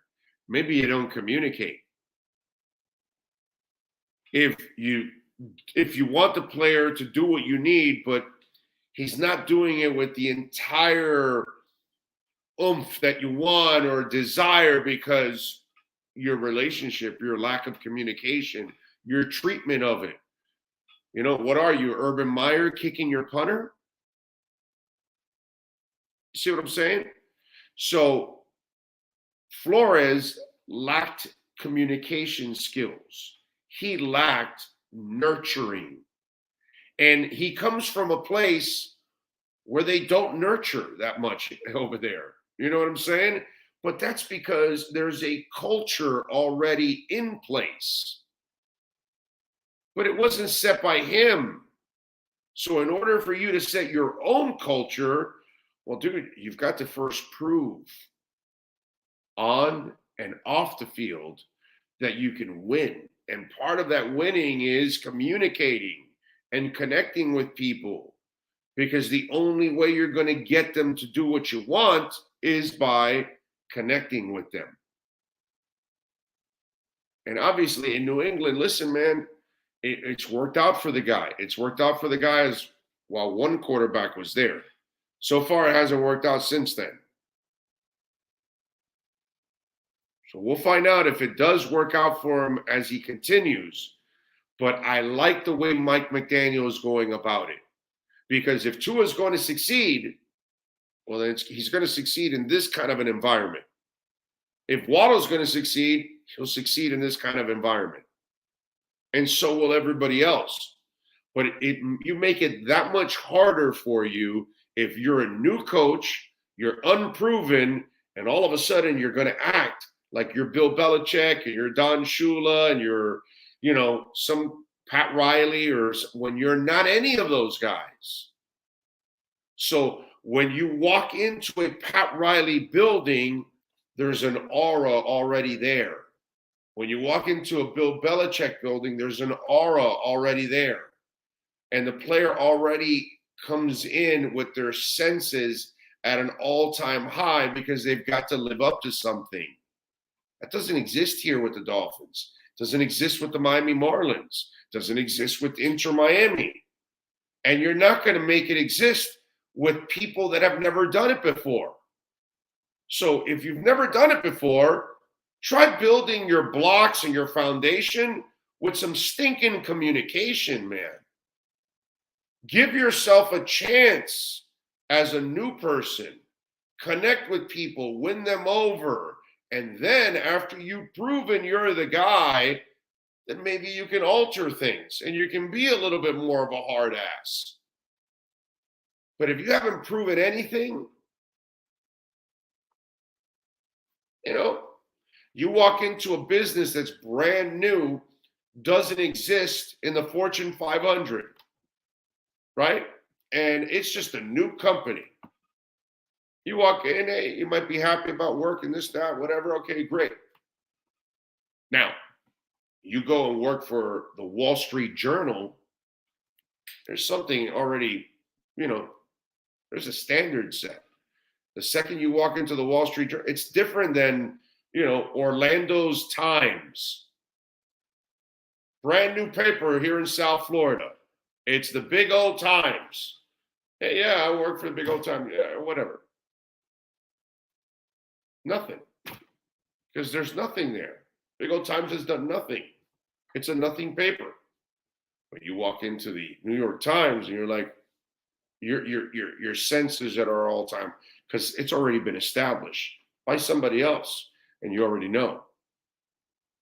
But if you're these new coaches, you just can't. It happens all the time. We see all these coaches that come in and they act like tyrants, and they think that they're this and that, and they've never proven anything, and that just doesn't get you anywhere.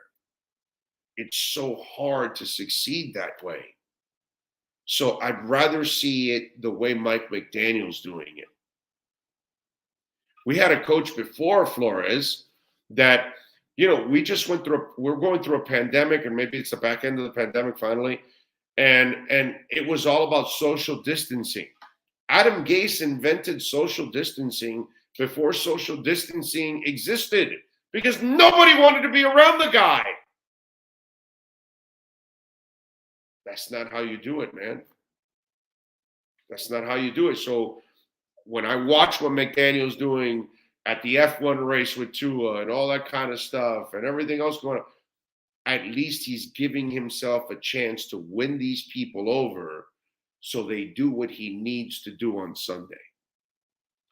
Whether it works out or it doesn't, we'll find out, man. We'll find out. But it's a lot better than watching Nick Saban walk into a place that he's never accomplished anything in pro football and act like a horse's ass with everybody and then fail. Or watching Flo run roughshod through a building and piss everybody off and even try to backstab the guy that hired you, and you never wanted the quarterback and the quarterback knows you never wanted him, and the relationship, instead of you trying to make it work, you almost did everything for it not to work. And that's why you're no longer the head coach for the Miami Dolphins. That's why Adam Gase is no longer the head coach for the Miami Dolphins, because you didn't handle people the right way. So we're going to find out if Mike McDaniel can coach. But at least I feel he knows how to handle people, and he knows how to handle this young wave, this new wave of young people. He finds a way to communicate with them at different levels. For me, I give him props for creating a certain foundation that hopefully he'll be able to maximize the talent that they have. We'll find out. Now let's find out even more with our Sports Grill Miami Dolphins Insider Report with the one and only Alan Poupart. Let's get ready to talk Dolphins football. It's the Sports Grill Miami Dolphins Report with Sports Illustrated's Alan Poupart. With locations throughout South Florida, Sports Grill is the home of the special grilled wings. Check out our sponsored locations in Miami on Bird Road and 114th and in Miami Lakes in the Royal Oaks Plaza. Here's Miami Dolphins insider Alan Poupart. They are hiring in 3 of their locations, Doral, Bird Road, and Miami Lakes. They're hiring for all kinds of positions in the Sports Grills are looking forward to being at Sports Grill in Doral for the pre and post game shows for the Miami Dolphins this season. How are you doing, my man? You're at the rink, huh? I'm at the rink. I can tell. The Capital just stepped on the ice for their morning skates. I was talking with the Dwarkster right before you, and I think this is a legacy moment for Barkov, Huberdeau, and Ekblad. I could throw in there too, but those guys have to. I need a John Morant-like performance in Game 2 against the Warriors. You know what I'm saying? I need you to come back pissed off. You know, go ahead. As a team, yes, but it's not like basketball where you can have a guy go off. Yeah. Like, right. It's not the same thing. But impose your will is what I'm saying. Impose your will is what I'm saying. That Barkov and Huberdeau can impose their will, right? You can do that in hockey. It's a lot easier for Barkov to do it because his game is better suited for the playoffs than Huberdeau's game is. Because if you remember what Huberdeau does in the regular season, is those dazzling passing plays, finding people open, but he does it by creating a lot of space and time for himself, and that's not there in the playoffs to the same level. So that's what his game suffers more from the switch from the regular season to the playoffs than maybe just about anybody in the league. So, but as a whole, they need to do obviously to come back, and they can't afford the bad mistakes that they made on Tuesday night. Like Mackenzie Weegar trying to stick handle when he's a last line of defense, which is hockey 101. As they say in the movie Slapshot, you don't do that. And then on the game-winning goal, Claude Giroux is even up with TJ Oshie, who's not a great skater, and lets him skate by him to get in position to tap in the pass for the game-winning goal. So it was little things, and the problem is because the game is so much tighter in the playoffs, the margin for error decreases, so you can't have those kinds of mistakes and live to talk about that. I'm with you there, man. I'm with you there. All right. I don't know if you heard what I was talking about earlier, because somebody was bringing up the whole thing with Mike McDaniel. And one of the things that, watching the F1 stuff this week and everything else that's gone on, I think he's done a marvelous job of communicating and setting creating a bridge with his players to try to at least, hopefully down the line, maximize what he can get out of them. Do you agree or disagree? What do you like about or dislike about how Mike McDaniel is approaching his head coaching stint?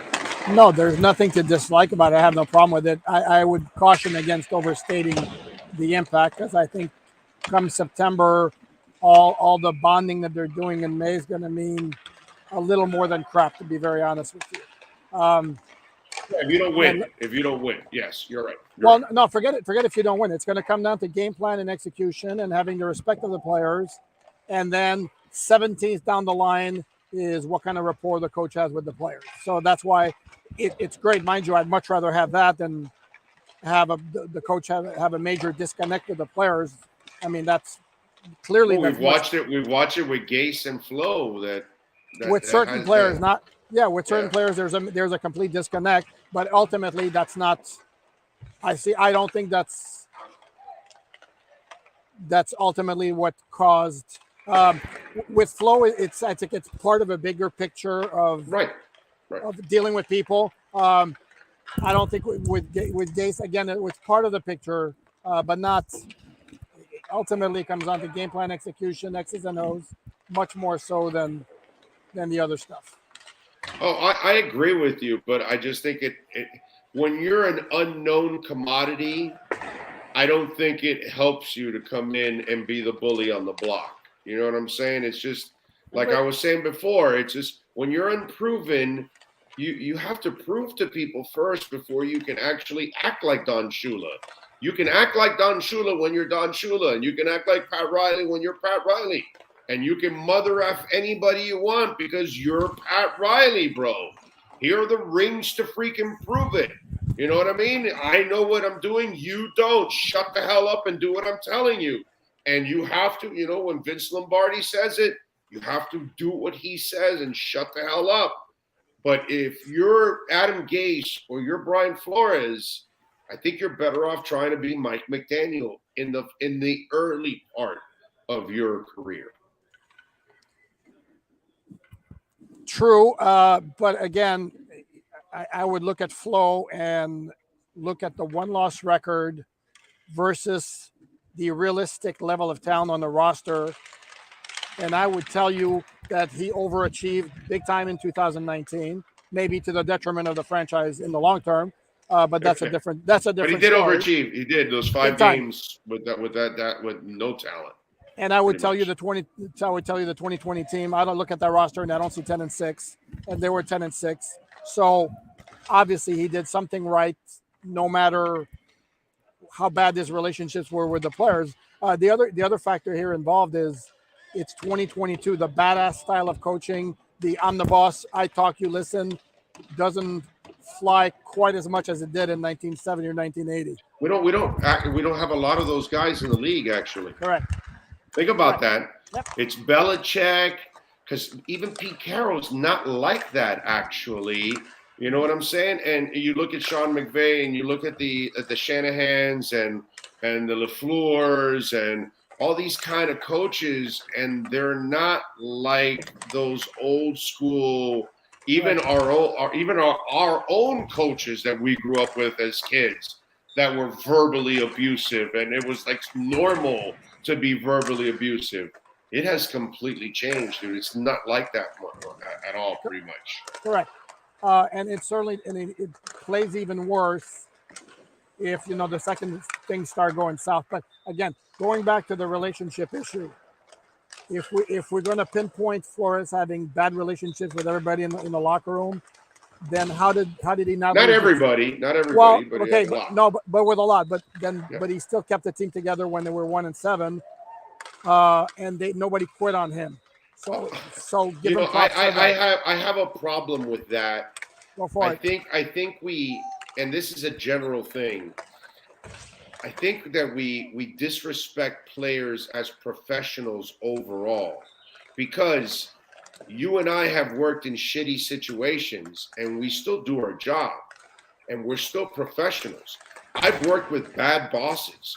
Hell, I've worked with people that are stealing my money, and I'm still working my ass off the way I'm supposed to work. So I think a lot of players play hard and do their jobs because they're true professionals, like a lot of us that are paid to do our jobs. And no matter how shitty our boss is or how bad our company may be, we take pride in what we do. This thing about, well, they played for him, I don't believe that that's always the case in every team, actually.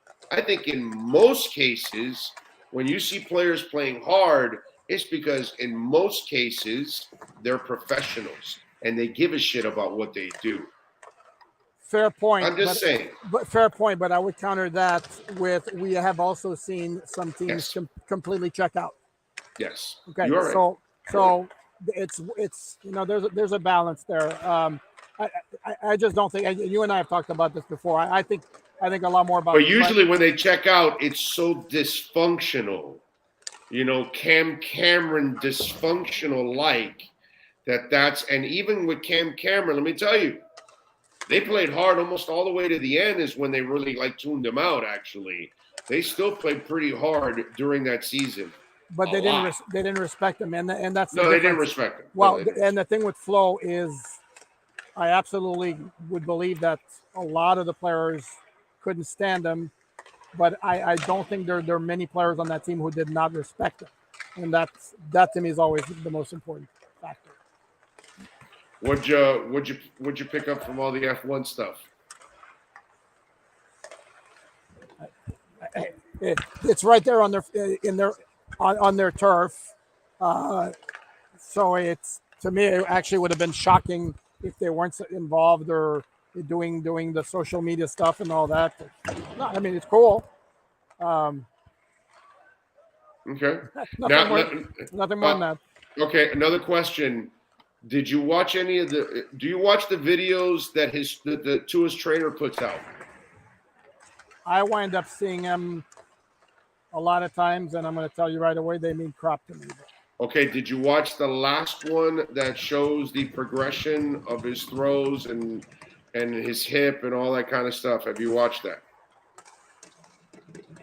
No, probably. No, I did see it now with a microscope, and I'm like, am I supposed to see something different here? I mean, oh, you couldn't tell? No. You couldn't tell the more zip on the ball and really? No. Oh, okay. All right. Okay. No. All right. All right. I mean, he's a professional quarterback on the No, field. There's a faster twitch to his body, and the ball came out a little faster, bro. It did. I mean, you could tell that he's probably as healthy as he's been now since that hip injury. You know, it may be that might be something also that there's no doubt in my mind that was something that was holding him back a little bit too, that he probably wasn't still fully healthy yet. Not buying it. Sorry, not buying it. Not buying it. No, I know. I know you don't believe. I know you don't think the kid can play, but I get it. No. Do not misquote me. Do not misquote me. I never said the kid couldn't play. Not on top of that, you don't think he's a franchise quarterback, is what I'm saying. I have my until proven otherwise at this moment. No, I don't believe so. Right. I have told you. That's what I mean by it. I have told you. I can't play at an elite level. I have told you this year. This year, I would expect his passer rating to me is going to be in the high 90s, maybe even approach 100. And excuse me. And when they ask him to throw a lot of short passes and let Waddle and Tyreek Hill yak it out, he's going to be very effective in what he does. When push comes to shove, how far can that take the team? How does that work when you're playing at key moments against like the Tennessees and the Buffaloes down the stretch where you need to win? And everything is not working. Oh, I don't think that's an issue, bro. You're asking about it. All he needs to do, like any great quarterback, is make 3 or 4 really key throws in games, and I think he'll be able to make those. When you have time to throw, if you have a running game, and if you have real coaching, those things will come for him. But if you don't have real coaching and a real offensive line or a running game, that's why the doubt that you have creeps in. You look at it as excuses, but it's the mere reality that it's impossible to succeed with all that shit around you. That's all. If you need everything around you to be elite, you're not elite. I've said that before. I know. I guess Joe Montana didn't have elite around him. I didn't say he didn't have elite. I said if you need everything to be elite around you, you're not elite. And what elite quarterback took a shitty team to a title? I'm not talking title. They're elite. They're elite quarterbacks. The Dan Marino was Dan Marino elite? Yeah, but he needed help, and he didn't have enough help. Well, time out. He didn't have enough help. He didn't have a right side of the line. Didn't have a running game. Didn't have a defense, and that's why he didn't win jack shit. But he was elite. It was clear to see he was elite. He was a quarterback that you watch play and you go, "Holy shit, that guy's elite." Not once in 2 years have we seen that come to us.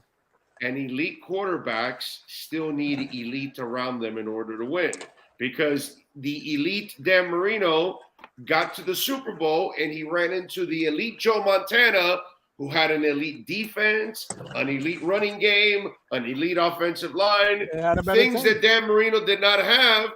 And that's why Joe Montana won and Dan Marino did not, because Dan Marino needs help. And that's the part that I think some folks don't understand, because that statement you said right now, well, if he needs everything to be elite, then he can't succeed. Well, guess what? Dan Marino didn't succeed. That's why he didn't have elite around him, so he didn't succeed. I didn't say that. I said if you need everything around you to be elite, you're not elite. You can be elite without having everything around you. And my point is if everything around Tua is elite, the offensive line kicks ass with pass protection, if the running game is averaging 4 or 5 a carry, and if Hill and Waddle yak it up like crazy, Tua's going to have a lot of success. That doesn't necessarily mean it doesn't translate to winning big, because if it did, then Tannehill would have won the title, and Jimmy Garoppolo went to the Super Bowl. And Teddy Bridgewater and Kirk Cousins would have won a title because Minnesota's had what it needs in order to win. Okay. You know what I mean? Hold on. Stafford, by the way, Matt Stafford was elite, but in Detroit. Now you go to the Rams, and hell, he didn't even have to play elite, and they won a Super Bowl. Big O, is Jared Goff elite? No. Is Jimmy Garoppolo elite? No. They both went to the Super Bowl. I like Garoppolo. They both went to the Super Bowl. I know, because they had elite teams around them. But they're not elite. That's exactly the point I'm making. They're not elite. I see Tua potentially falling into that same category until I see something else. That's what I'm saying. And this is why, it's also why, because of the offensive system that's very quarterback friendly, I can easily see Tua with a 101, 102 passer rating in 2022, just like Goff had, just like Garoppolo had, and still leave the 2022 season thinking that maybe he's not an elite quarterback. Oh, no, but see, here's the difference between you and I. Garoppolo doesn't make the throw in the Super Bowl that Tua will make. He doesn't overthrow the guy in the end zone. That's where you and I are different. That's why I think Tua is elite and will be elite, because he's an elite passer. He's an accurate passer. So if you're an accurate passer and you can make them look, I saw it in Alabama. That's something that Garoppolo and Goff never did, my man. That's the problem that I have with all of this. Everybody has this short memory that they keep forgetting that the kid is elite, because when he has elite around him, he'll light your ass up. But because he had garbage for 2 years here, all of a sudden he can't play. All of a sudden he can't be elite. All of a sudden he can't be a franchise quarterback. This is crazy. Okay, Big O. Because you talk about all the circumstances around him being so bad. Okay. Terrible. In the last 3 years, Jacoby Brissett, Ryan Fitzpatrick, Tua Tagovailoa were the three starting quarterbacks. Yep. Against playoff teams, take a wild guess of the three who has the best passer rating versus playoff teams against good opponents. I guess it's Brissett, the way you're saying it. The low. I forget if it was Brissett or Fitzpatrick. The lowest was Tua, easily. Okay, and then you go to college. Tua completely kicked ass, but when he was playing top 25 teams, he was good. He wasn't the kick-ass player he was. Yeah, but see, again, here goes. That's a terrible comparison on your part, because dude, you can't compare a rookie. I disagree. My man, you can't compare a rookie that just came out of college, that is just seeing NFL defenses, to a Fitzpatrick that has played in chaos his entire career for 16, 15 years, coming out of the bench, playing against chaos. So he's used to playing in that environment. So he's going to adjust quicker than Tua. Now, 5 years from now, when Tua has 8 years under his belt, then all of a sudden, all that chaotic stuff, he'll be able to handle it a lot easier. But you can't compare a young kid coming out of college to two guys that have bounced around the league and have seen a lot more. They're going to be able to adjust to things a little faster, a little quicker.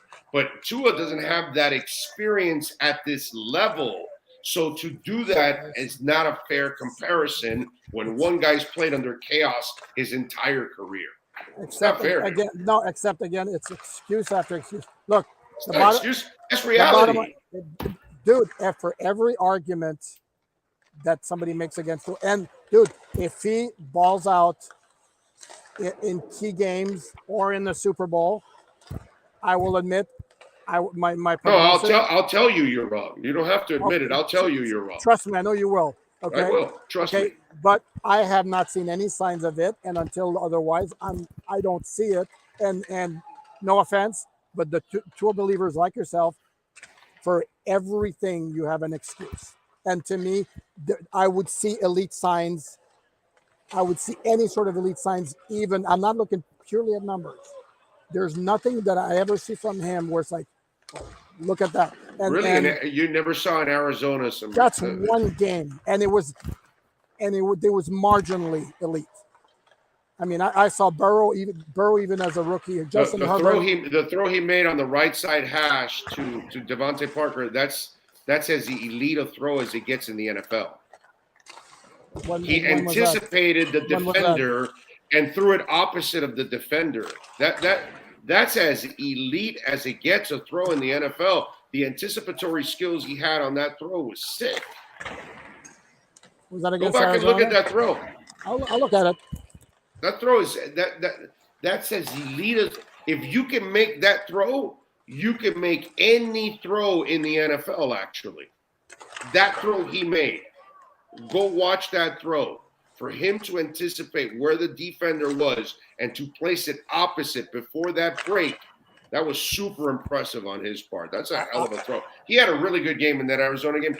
Was he terrible in the Rams game where he got his ass slammed by Michael Brockers? He was horrible. I mean, he made us a couple of throws in that game too. Dude, actually.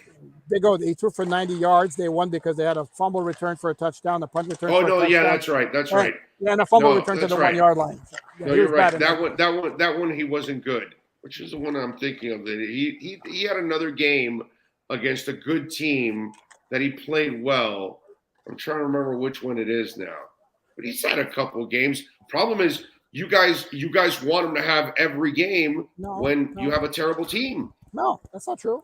Yeah, no, it is true. It's a terrible team. Big O. Not only it's that. It's a terrible offense. Hold on. Not only that, I defended Tua in the Denver game when he got pulled, saying the offensive line never gave him a chance. Okay, I defended him because it wasn't fair to say that Tua sucked and he got pulled. No, he didn't have a chance that game because the offensive line was really bad. By the way, this guy makes a point. He was good in the Chiefs game with Mahomes. He wasn't bad in that game. Yeah, he was great in the fourth quarter when they were down 30-10. And the Chiefs was like, well, dude, I'm going to roll my eyes too. I mean, he wasn't good in the first three quarters, and the game was done. And last point before I have to go do some NHL.com duty here. That last Buffalo game in the 2020 season. In the playoffs or something? What are you covering? Yeah, I know. Right. Tom Wilson not playing for the Capitals, by the way, in case for Panther folks out there. The 2020 game against Buffalo, the season finale, I came to his defense as well, that he wasn't nearly as bad as everybody made out to be. He didn't play well, but there was drops all over the place that game. The entire offense was garbage. So anyway, look, it'd be great if the kid balled out in 2022. Oh, you will. I need to see it. I'm a skeptic, you know that. So on that note, have a great weekend, Big O. All right, be good. Go get some Hokie action. Follow him on Twitter at Poopart NFL and subscribe to his Sports Illustrated page. Big O, you have the absolute lowest standards for an elite QB. What can I tell you? You're probably the guy that thought that Ryan Tannehill can play. You're also probably the guy that thinks that Lamar Jackson's a real quarterback. What can I tell you, my brother? What are we else? I always will remember the year before Tua came to the Dolphins were considered one of the worst football teams of all time. Well, Tua's been part of some of the worst offenses here in a long time. Hopefully, they'll fix that offense. By the way, Nature B will fix you. The power of pollen, baby. Feel it every single day. Use my code right there, Big O. Right there, Big O. And you'll get free shipping on your plant pollen. I tell you all the time, listen, you see me every day for 20 years, okay? Well, not see, but you've heard me for 20 years. Those of you, and I've been doing it for 32, but over the last 20 years, I've been taking Nature B. If you hear me every day, I rarely ever have a cold, right? I've been telling you this for months now with Nature B. Some of you have probably had a cold or two during that time. This is why in this virus-filled world, okay, maybe you're vaccine, maybe you're also vaccine and boosted, maybe you're double boosted like I am, you still need to get protected. Maybe you can't get vaccinated. Maybe you choose not to get vaccinated. Nature B, baby, all natural plant pollen comes from Mother Nature in clean green New Zealand. And it's great for the kids. It's great for the adults because it's all natural. Nothing unnatural about it. 27 vitamins and amino acids, 28 powerful antioxidants, and of course, it helps digestion. Your hair will grow stronger and longer. Your nails will grow stronger. By the way, your hair will grow faster. All of those things, man, you're going to love it. And it boosts the immune system, which is my favorite. Energy. None of that afternoon. I'm running out of gas. No, you won't be running out of gas with Nature B. Even when you only sleep a couple of hours, like I did last night, you're going to wake up, take your Nature B, and you're ready to power through a 3-hour talk show with a ton of energy. Nature B is for me. It can be for you. Go to natureb.com, check out all of the products, but you will get free shipping if you use my code Big O on the plant pollen only. natureb.com. Greater Good says it's Tua's fault about the O-line and the plays that were sent into him from Flores' offensive coordinators. Everything is Tua's fault. I'm just going to have fun when Tua balls out, and then everybody's going to have, this is the best part about all of this, okay? They say, us Tuanons, okay, all we do is make excuses, right? That's what they say about us Tuanons. All we do is make excuses for Tua, correct? Everybody agrees on that, right? And please smash the like button. When Tua balls out this year, at the end of the year, after he has a kick-ass year, and the Dolphins go to the playoffs and maybe even win a playoff game, all right? Maybe even go to the Super Bowl and win it. This is the title year, but we'll get to that later on. But let's just say he kicks ass this year. Guess what? Guess who's going to be full of excuses? The Tua haters. Well, no, he didn't have this, and no, he's probably healthy now. See, no, I was watching the guy that I don't think he was healthy and this that. Well, you can't blame me. He didn't look good. No, that's what's going to end up happening. The Tua disbelievers, haters, whatever you want to call them, they're the guys and full of excuses. Mark my words. Okay? January of 2023, when we wrap up the regular season and we look around and say, wow, Tua looked really good, bro. He had a hell of a year. And then you're going to go to your buddy that was a Tua. Oh, no, dude. No, wait a minute. Hold on. No. That's not true. He's healthy now. You could tell. No. He has a coach. No. Listen, I was judging because look at the – no. The bottom line is you were misjudging it. Don't use the excuses now. We told you those were facts. Just because you don't understand the quarterback position, I can't help you. I'm going to have a field day with this. Oh, am I going to have a field day with this?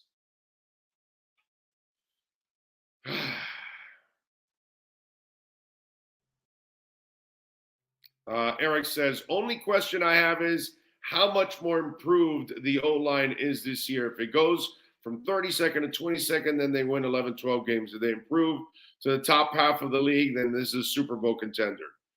I'd like to get into the top half of the league, my man. Okay? 30 TDs, 10 interceptions. What's good? A little less than interceptions, but I like it. I think I'll go 30 plus on the touchdowns.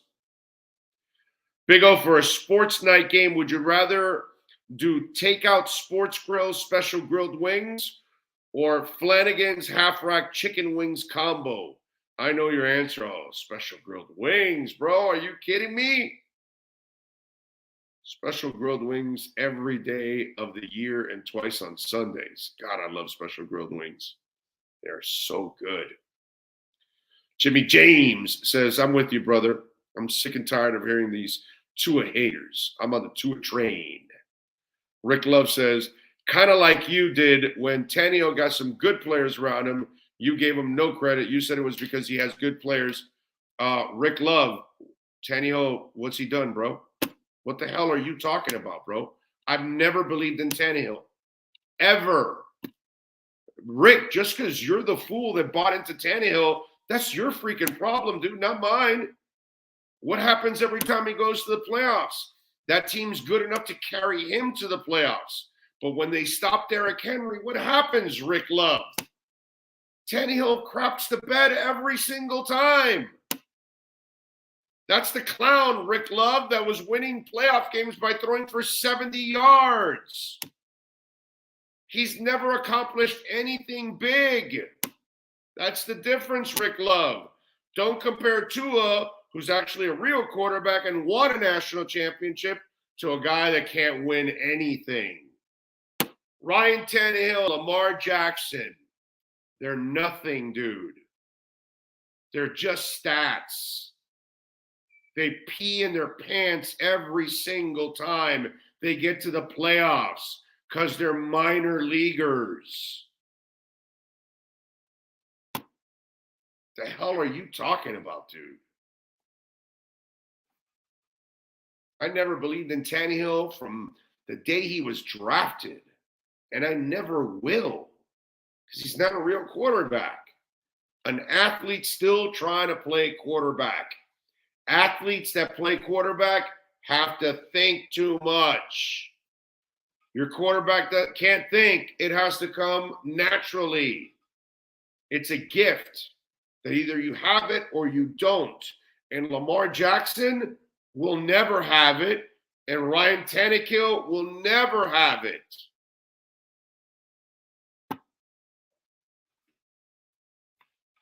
Apparently, you don't understand that, Mr. Love. 10 years in, you still don't understand about Tannehill.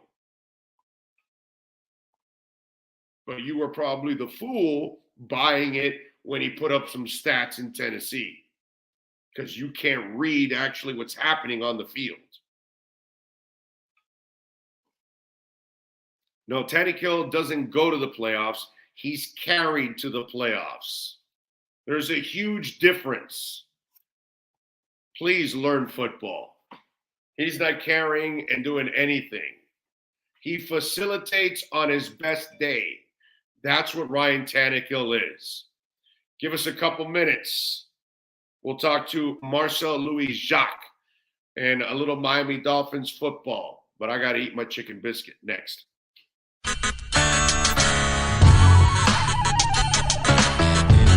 When protecting your family is your priority, there's nothing more important than a roof above the people you love. Call Tommy B. Butts Jr. Enterprises.com, 954-735-9826 or 954-394-1411, and ask to speak to Tommy, the owner. They specialize in all kinds of roofs, led by their highly crafted, skilled, and professional roof mechanics. All of their previous customers have an opportunity to enter their bi-weekly drawings to receive free an exterior impact metal door. Please call for more details. That's Tommy B. Butts Jr. Enterprises.com, 954-735-9826 or 954-394-1411. Trust Tommy to fortify and protect what's most important to you, your family. Oh, I think I know what this is. Houston, we have a package. Hello? No matter where you are, the Sloman Shield home security system guards your home. With next-gen perimeter protection, 24/7 monitoring, and interior motion sensing. And right now, get a free Sloman Shield security system and doorbell camera, all professionally installed, for free. Shield your world, the Sloman Shield. Folks, you can support the hardest working sports talk show in South Florida through Cash App or Venmo. Just search Cash Big O Show. Support us through Cash App or Venmo. Cash Big O Show. We thank you for your incredible support. If you're a Miami sports fan, then there's only one store to go to, and that's Caneswear at Miami Fanwear in Davie. They're your one-stop shop for all your inner Miami CF, Canes, Dolphins, Panthers, and Marlins merchandise. They have hats, t-shirts, game day jerseys, and so much more. Located at 2511 South University Drive in Davie and open 24/7 online at caneswear.com or innermiamiwear.com. Call them at 954-835-5597. Caneswear, the spot where Inner Miami and all Miami sports fans shop.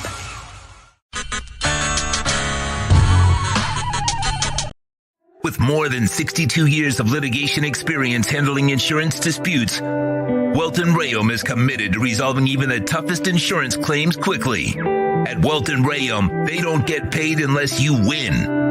They handle complex personal injury claims caused by the fault of another in both state and federal courts.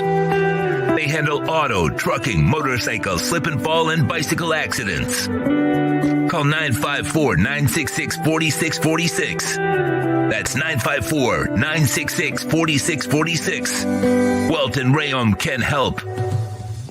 When you move, you need a reliable company led by passionate folks, eager to assist its customers during a transitional process that needs to be smooth. Call Essential Moving Experts at 844-368-5750 for all your local and long-distance moving needs. You can rely on Essential Moving Experts. Mention the Big O Show and get $150 off. Family owned and operated, they offer free 30-day storage, full-service moving, fully licensed, bonded, and insured. Moving was never so easy. EssentialMovingExperts.com. The point statements or beliefs expressed on the following program by the host, guests, or callers are not necessarily the opinions of FantasyXS.com, Media Group Inc., ownership, management, sponsors, or website. Time to get the edge on the Miami Dolphins with our Edge Energy Drink Miami Dolphins report. When you want the energy drink that's delicious and smooth with zero aftertaste, you can only order Edge Energy Drink at myedgedrink.com. That's myedgedrink.com. Here's ESPN Dolphin insider Marcel Louis-Jacques. There he is, Marcel Louis-Jacques. How you doing, bro? What's the cartoons in the back? What's the deal there? What's the story behind that frame? Yeah. Yeah, I actually found it at Ross. You know, it was funny and oddly enough, found it at Ross. I thought you were supposed to dress for less there, not to buy frames. Look, man, all I know is I saw it. It's not only colorful, but I'm not going to call myself a huge comic book fan, but I like the Marvel movies. I like the superheroes, and I like the aesthetic. Plus, it's like it's long. You know what I mean? It's long and narrow, so like it fits these weird spots of your wall perfectly. Right. But yeah, man, I've had this thing for probably it's got to be 5 years now. So, but yeah, I got a little Captain America. I think the Hulk's on there. Iron Man. What's your favorite? What's your favorite superhero? Favorite superhero. That's tough, man. That's tough. I can give you like a Mount Rushmore of Black Panther, Spider-Man, Captain America, and probably Iron Man. That's all. That's the best I can do. That's the best. That's fine. That's fine. I'm a Spider-Man guy with no hesitation. I'm a Spider-Man guy from the get-go. So I get you. If you want to have multiple superheroes, that's nothing wrong with that. Is Mike McDaniel being a superhero when it comes to building relationships? You know, it's kind of funny that he had this quip. It came out very dry, so when you read the quote, it might not be as funny as when you heard him say it. But he's like, yeah, you know, obviously Chris didn't think I was good enough to coach the team as currently constructed, so he kept adding all this talent to it, all these players, all these weapons. But yeah, I think they built a hell of a. Ooh, he froze. He is frozen. Oh, there we go. He built a hell of after you froze. What? Track team. You know, 3 guys been clocked at over 21 miles per hour on the field with the ball in their hands. That's impressive. A lot of different weapons that can hurt you. And, you know, now he'll get to, you know, this is more support, I think, on offense than maybe, you know, I don't want to go there, but we're going to go there, than Brian Flores got in a few years. This is, you know, I'm not saying that a Flores coach team and that offensive staff would be any better with this current group of weapons, but I know that they would be better than they were last year. So, you know, but it is what it is, man.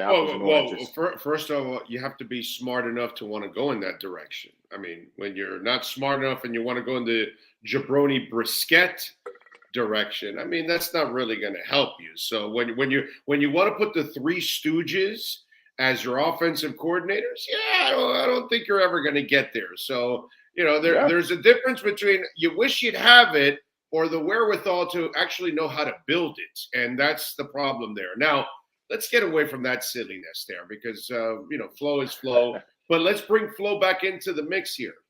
And Adam Gase.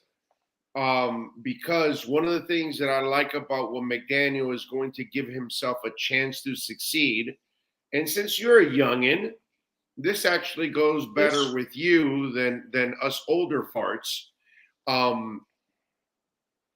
That grumpy old coach that just rips your ass all the time, that doesn't fly with young people anymore, bro. We don't have those ogre coaches anymore. I mean, one guy got kicked out in Jacksonville for kicking a punter. You know what I mean? And for doing a bunch of other things. Things. But what I'm saying is, who kicks a punter? I mean, what coach kicks a punter? Make your kicks and then you kick them? I mean, what the hell is that, dude? So my point is that the league is gone in a different direction, and even with college coaches too. And my point is that I appreciate what McDaniel's doing, not just with Tua, but with all of his players and the front office, because if you want to get the max out of any relationship, and I don't care what it is, you got to nurture it to a certain extent. And so you're going to ask people to do things that aren't easy to do, and you're going to ask them to sacrifice. Well, communicating and connecting with people is one way that it's really going to help. And Adam Gase and Brian Flores both failed to be good communicators with the people around them.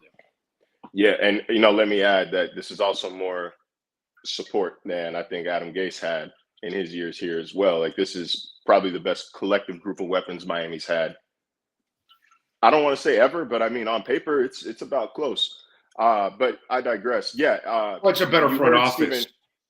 You heard Stephen Ross kind of say ad nauseum during his press conference after Flo was fired that, he wanted to emphasize there wasn't a proper level of communication throughout the organization to compete at a championship level. And it might have been fluff to an extent.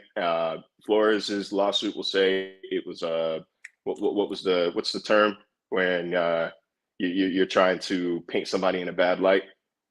Well, he did use the angry black man thing. The lawyer's going to bug me. Yeah, the lawyer used the smear angry campaign. Black man. Oh yes, smear campaign. Yeah, he did that. Yes, he did use that. I was gonna.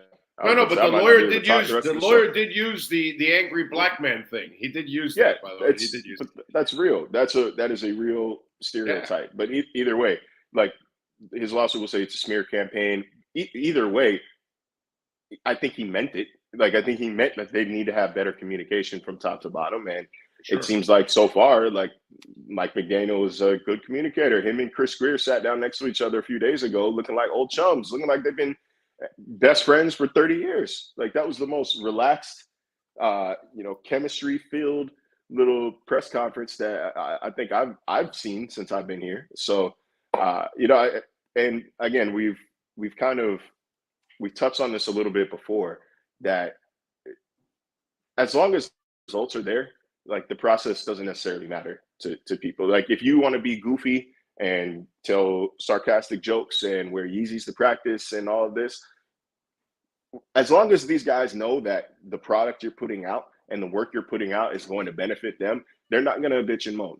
They're not going to cry. They're not going to pout. They're not going to run off and take shots through the media. Winning cures all, for the most part. Winning cures all. So if they're on the field so far and they see, okay, yeah, I like this system. Okay, yeah, this is playing to my strengths. Oh, he's done his homework on me. He knows how to put me in position to succeed so I can feed my family. Then, yeah, I don't care, man. Tell all the goofy jokes you want. Drink all the milkshakes you want. Wear your red bottoms to practice. I don't care. Like, I know that you're doing this. I know that you're for real. And I think that is more of the shift that we're seeing in kind of today's society. We talk about young people need to be coddled. No, I just need to know that you have my best interest at heart. Beyond that, like, it's whatever from there. Yeah, no, I'm with you there. Let me ask you, how is McDermott as a coach and a communicator? What are the things that you notice there, and how do you feel he succeeds in communicating with his people, or is he an ogre? I don't know. You tell me. It doesn't look like it, but you tell me. No, well, the thing that Buffalo loves to preach is you come in here and you be the best version of yourself. And so when you look at that locker room, there's like this motley crew of personalities in there where like it's not all a bunch of the same guys. Like you have some weird guys in that locker room, weird in the most respectful way possible, but like weird as in you wouldn't guess that they would be hanging out outside of a locker room, but it works. I think what they allow people to do is say like, hey, and mostly a lot of the guys there are on their second chance. They were traded for, they were cut, they were 6th, 7th round picks or undrafted. And so they're saying you can come be yourself here, but we're going to bring the best out of you. And that kind of ties into what I've been saying is that as long as the production is there, as long as the end result is there, the process isn't as important. It doesn't have to be so straight and narrow. Like you can be, he'll crack jokes with guys. I don't think he's necessarily a class clown type of personality. I think that was more Brian Dable than Sean McDermott. But, players are able to talk with Sean. He's fine with us. It just kind of depends on the day. He's fine with the media.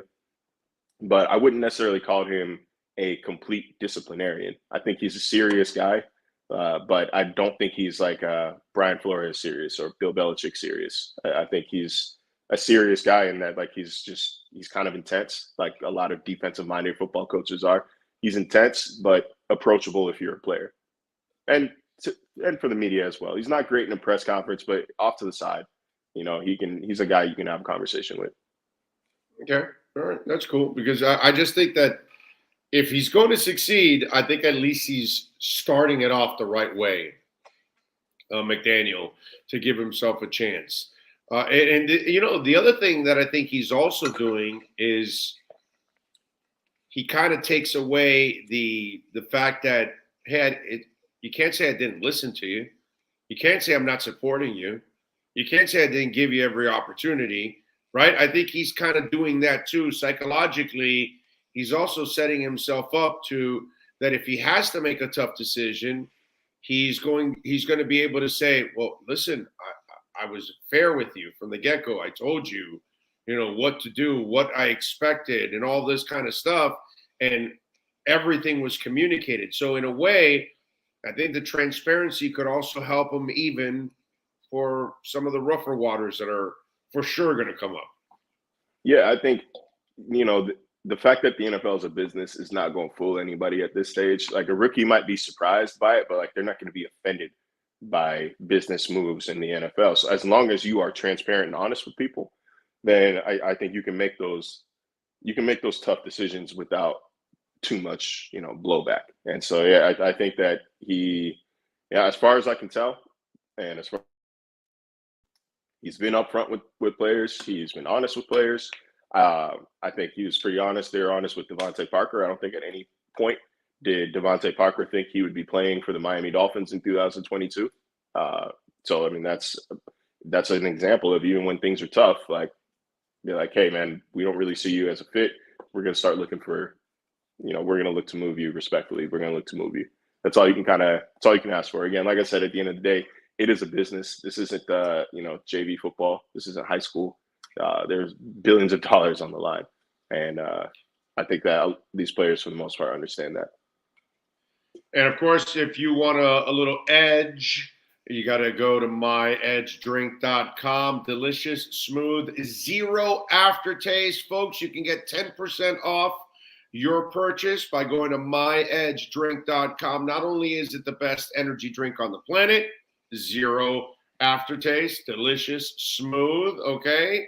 But it's also a great elixir. So if you want to mix it up with a little vodka, a little rum, it goes absolutely fantastic. Go to myedgedrink.com. And by the way, there's something new coming with Edge. Can't wait to show it off, man. It's actually going to look really, really cool. But go to myedgedrink.com and check it out. All right, Marcel, when we look at the rest of the offseason, are there any moves to be made? I know so many people make up about the whole Dieter thing, and I kind of feel bad for the kid because we make him, not we, but a lot of people make him out to be terrible when he really wasn't terrible. Austin Jackson was terrible. Eichenberg was terrible at times. But so I know that center is one of those positions that's talked about. Anything else that crosses your mind that they need to try to accomplish? I don't know about need to try to accomplish, but they did have Sony Michel in for a visit, I believe yesterday. So it looks like they're trying to fill that between the tackles, physical kind of runner, which they don't necessarily have. I think Mostert can do it. I think Edmonds can do it, but that's not necessarily their forte. I think Malcolm Brown is still on the roster, but his health was unreliable last season, and as a power runner, he's a little unreliable. I think he kind of dances too much. They're looking for a more efficient guy between the tackles. I think Michelle had a great stretch or a great run down the stretch for the LA Rams en route to their Super Bowl win last year. He just can't stay healthy. I don't think that's my problem with Sony Michel. Yes. He can play, but he can't stay healthy, dude, at all. Well, then maybe what they're hoping for here is, because he is visiting New Orleans, and I think that would be a bigger role for him, playing that Mark Ingram role to Alvin Kamara or with Alvin Kamara. But I think the idea would be, you're not going to get so many reps that your body wears down. Like, can you stay healthy enough for 7 carries a game? Can you do that? And I think that's a little lighter on his body than asking him to go 15, 20. They're asking him to be a feature back. But they need depth. They need depth at O-line, especially on that interior. They got a lot of pieces that can kind of plug and play outside and inside. And I think they're still in the process of figuring out what their best 5 looks like. But from there, there's not a lot of quality depth on that second line. They need a little bit more depth at defensive back. Obviously, their starters are ironclad. Nobody is overtaking X and Byron Zones. But as we saw last year, if one or both of them goes down, it is not a good look. It's not a good look. Then you got Nick Needham. You've got Noah Benogany and who playing outside corner. Maybe you bounce Needham out there. I thought you signed. I thought you were going to play. No, man. Maybe after this media combine. I don't know. We got to get that scheduled first. I'll try to work on my 40 time. They're really going to do a media combine. Are they really going to do a media combine? All we're going to have are twist pulls and all kinds of injuries. And I hope the Dolphins make people sign waivers, because people are going to fall, but they're going to be falling down left and right in a media combine. If not, if anything happens, if I pull anything, I want that world-class treatment at that facility. On site. Please don't send me to urgent care. I need that professional grade rehab. But no, I don't think they're doing a media combine. I think it was a joke that Jalen Waddle kind of floated. I would do a media flag football game though, or basketball game. Like let's do something. By the way, we in training camp years ago, we in between the two-a-days, we would play basketball always. That used to the Meteors used to do that 15, 20 years ago, 25 years ago. We'd all get together in between the two-a-days and play basketball out there in Nova. But those days are gone, bro. I don't even know if there's a lot of camaraderie between everybody on the beat and stuff like that. How is it with you guys on the road? Do you guys hang out with each other or what? Yeah, for the most part, there's usually a media dinner. Thinking back to last year, me personally, I think I linked up with the guys in Buffalo our last night there. I generally kind of do my own thing, or I have people in the city that I'm going to see. But I've gone to dinner. Went to dinner with Daniel and Omar in Nashville. Hung out with Daniel in Vegas as well. Like so it's not like everybody just kind of like scatters when we're on the road.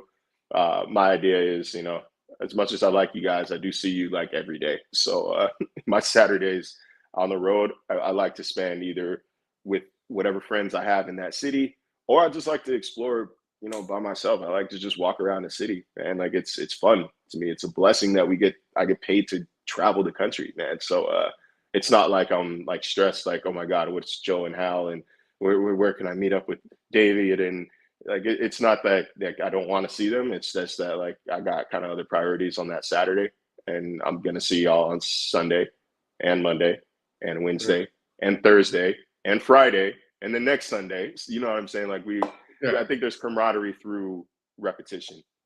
Okay. But like I couldn't make it the other night, but You know, a couple guys went out to the Panthers game for game one. So it's not, you know, I play golf with Cam, you know, every now and then, hang out with Soffit a lot. So it's, I would say in media, man, especially just like this, our field of work, we get a whole bunch of free time, especially during the season. We have weird hours.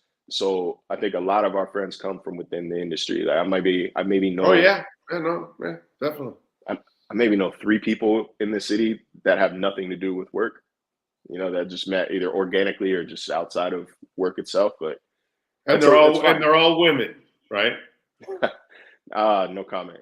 Yeah, I figured that. Which is a smart move on your part, of course. But there you go. What are you drinking, bro? What is that? Oh, this was some swag we got from the Miami Grand Prix campus tour yesterday. Oh, big old. So it's a massive water bottle, dude. So it's like a what's that called? A thermos water bottle? Yeah, basically, yeah. It keeps it whatever temperature you want it to be at for a while. Helped me stay hydrated. You know, it's ever since I feel like I haven't gotten sick much the past 2 years, and you know I just got over a cold this past couple weeks ago, so I'm trying to stay hydrated. Nature B, bro. Nature B. Get those 2 golden capsules. You better get some Nature B. I think I actually got some in the cabinet. Might just, you know, build a little immune system up. Make sure we stay strong now that, you know, I don't want to say we're living mask free. I'll put a mask on whenever I'm asked to, but it's not the same as, you know, 2020 or 2021. We're a little looser now. Yeah. But yeah, and man, I got to say that campus over there looks insane. It is, as they said, they want it uniquely Miami, and that thing is Miami as like AF, man, like beaches, fake sand, cabanas, trees. F1 goes all out. Bright colors. Yeah. Oh my goodness. It was like, I couldn't believe what I was seeing, man. And the race only lasts like an hour and a half long. I don't know how anybody would, you have to plan it out like Disney World, dude. Like the night before, you have to say, okay, I want to go to the Paddock Club, then I want to go to the Hard Beach Club, I want to go to the Mercedes-Benz Lounge, I want to do this, that. Like, I want to see the boats, I want to take a gondola ride. Like, there's so much to do there, man. It's like an amusement park. And I got to talk to Tom Garfinkel a few days ago. Garfinkel's been That's exactly what he wanted. Yeah. And there's a lot more. He's trying to get a World Cup final here, trying to get a national championship back here. Man, that is it's looking like the mecca of professional sports, of sporting events and sporting venues in America is you know, it might be that. It might be that. Yeah, it's I'm not surprised. F1 goes all the way. And I want to come back here next year, here in Vegas, because they're going to have the F1 race here in Vegas. Can you imagine Miami and Vegas? God bless. You know that they'll go all out for that. You better ask ESPN to give you the assignment in Vegas. I think that might. You say, hey, listen, I did the F1 in Miami. I'm ready to go. I am your guy in Vegas. And so I suggest that you kick ass this weekend covering the race. And then you say, hey, I'm ready to cover the Vegas one when you guys need me. And that's it. And you're set. I think we have like 30 other reporters who are closer to Vegas that might get the nod over me. But you know, maybe I could be the F1 liaison for elbow them out of there, bro. Get them out of there. Man, I wouldn't really love it if I'll pull back. Like, I'll clear the way for you, bro. I'll make sure you get the assignment. If Brady came from Seattle to cover F1 Miami and I didn't get credentialed, I would probably be disgruntled. So I'm not going to do that. But I could definitely help out and tell them, you know, what to expect. Because this has just been, matter of fact, I got to head back over there in about an hour or so for a workshop. But by the way, who the hell is the ESPN? Who the hell is the ESPN NFL Nation reporter for the Raiders? Paul Gutierrez. Oh, so Paul will get it. Okay. Yeah, he is. By the way, Paul is Mr. Raider. By the way, I mean he is Mr. Raider, bro. I'm sure the Raiders are going to be all out. They got to try to outdo the Dolphins' involvement in this. So I'm sure it's going to be a big to do over there. So no, it's going to be crazy though, man. Like this is I haven't seen a whole bunch of F1 tracks. I think I've seen Austin's or driven by it off the toll road. But this is just it's unreal, man. It is unreal. If you can, The if money it's is even unreal. remotely in your way, you got to drive by it. You got to go see. I mean, there's a section where they're crossing whatever that street is fresh off the toll road, like when you get off of exit X, whatever, to get to the stadium. Right. They literally cross the street right there. Like, I'm assuming that street's going to be blocked off during the race. It has to be. But like, they cross a real thoroughfare. They go under the underpass. They're going under the turnpike. Like, it is just under the gondola. Like, imagine taking the gondola, looking down, and you got an entire race going on below. It's just it is indescribable, man. I've got so many photos, and like having to limit it to I think 8 that I tweeted was almost impossible. Freaking cool. Looking forward to it. Should be a lot of fun. Follow him on Twitter at Marcel_LJ. Catch his work at ESPN, covering the Miami Dolphins and covering this weekend's F1 race here in South Florida. Marcel, thank you for giving us the edge, my friend. We will catch up next week. Yeah, absolutely. See you Monday. You got it. You now have the edge. You now have the edge on the Miami Dolphins with the Edge Energy Drink Miami Dolphins Report featuring ESPN's Marcel Louis-Jacques. Get the energy drink that's delicious and smooth with zero aftertaste. You can only order Edge Energy Drink at myedgedrink.com. That's myedgedrink.com. All right. We thank Marcel there. Good stuff as always. Excellent work by Marcel Louis-Jacques. By the way, in this show, all right, thought I was going to sneeze. Try to hold it in. All right. Anyway, I do want to remind you, Tommy B. Butts Jr. Enterprises is a proud sponsor of our show. We've been telling you about Tommy B. Butts for a while now, and we got a challenge for you because I know it's a big job to redo your roof, whether it's for your home or your business. But if you call Tommy B. Butts Jr. Enterprises.com and you tell them that Big O sent you, and you do your roof with them, and by the way, they specialize in all kinds of roofs.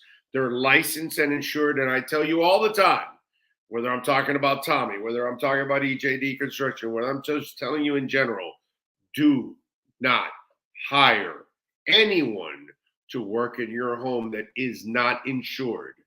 That's a problem. They get injured in your home, on your property, they can sue you. And now you've got a problem. So make sure you get people like Tommy B. Butts Jr. Enterprises insured, highly crafted, skilled, and professional roof mechanics. And the next customer that gets their roof done with Tommy for your home or your business, we are going to do a show at your home or business free. So if it's for your business, it'll be pretty much a commercial for a couple of hours of your business. Or if it's for your home, we can have some fun and do a show out there at your house. So call Tommy B. Butts Jr. Enterprises, 954-735-9826. That's 954-735-9826. Go to the website, Tommy B. Butts Jr. Enterprises.com. And again, and they're also a wide green contractor. So if you don't want to get your roof done, but you want to, get your home green fitted, then we will also do a show at your home or your business. So there you go. Call Tommy B. Butts Jr. Enterprises.com. All right. What else do we have here?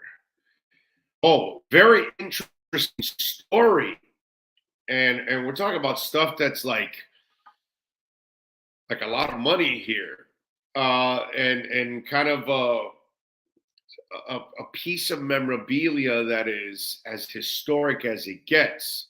So this is when sports and business collide.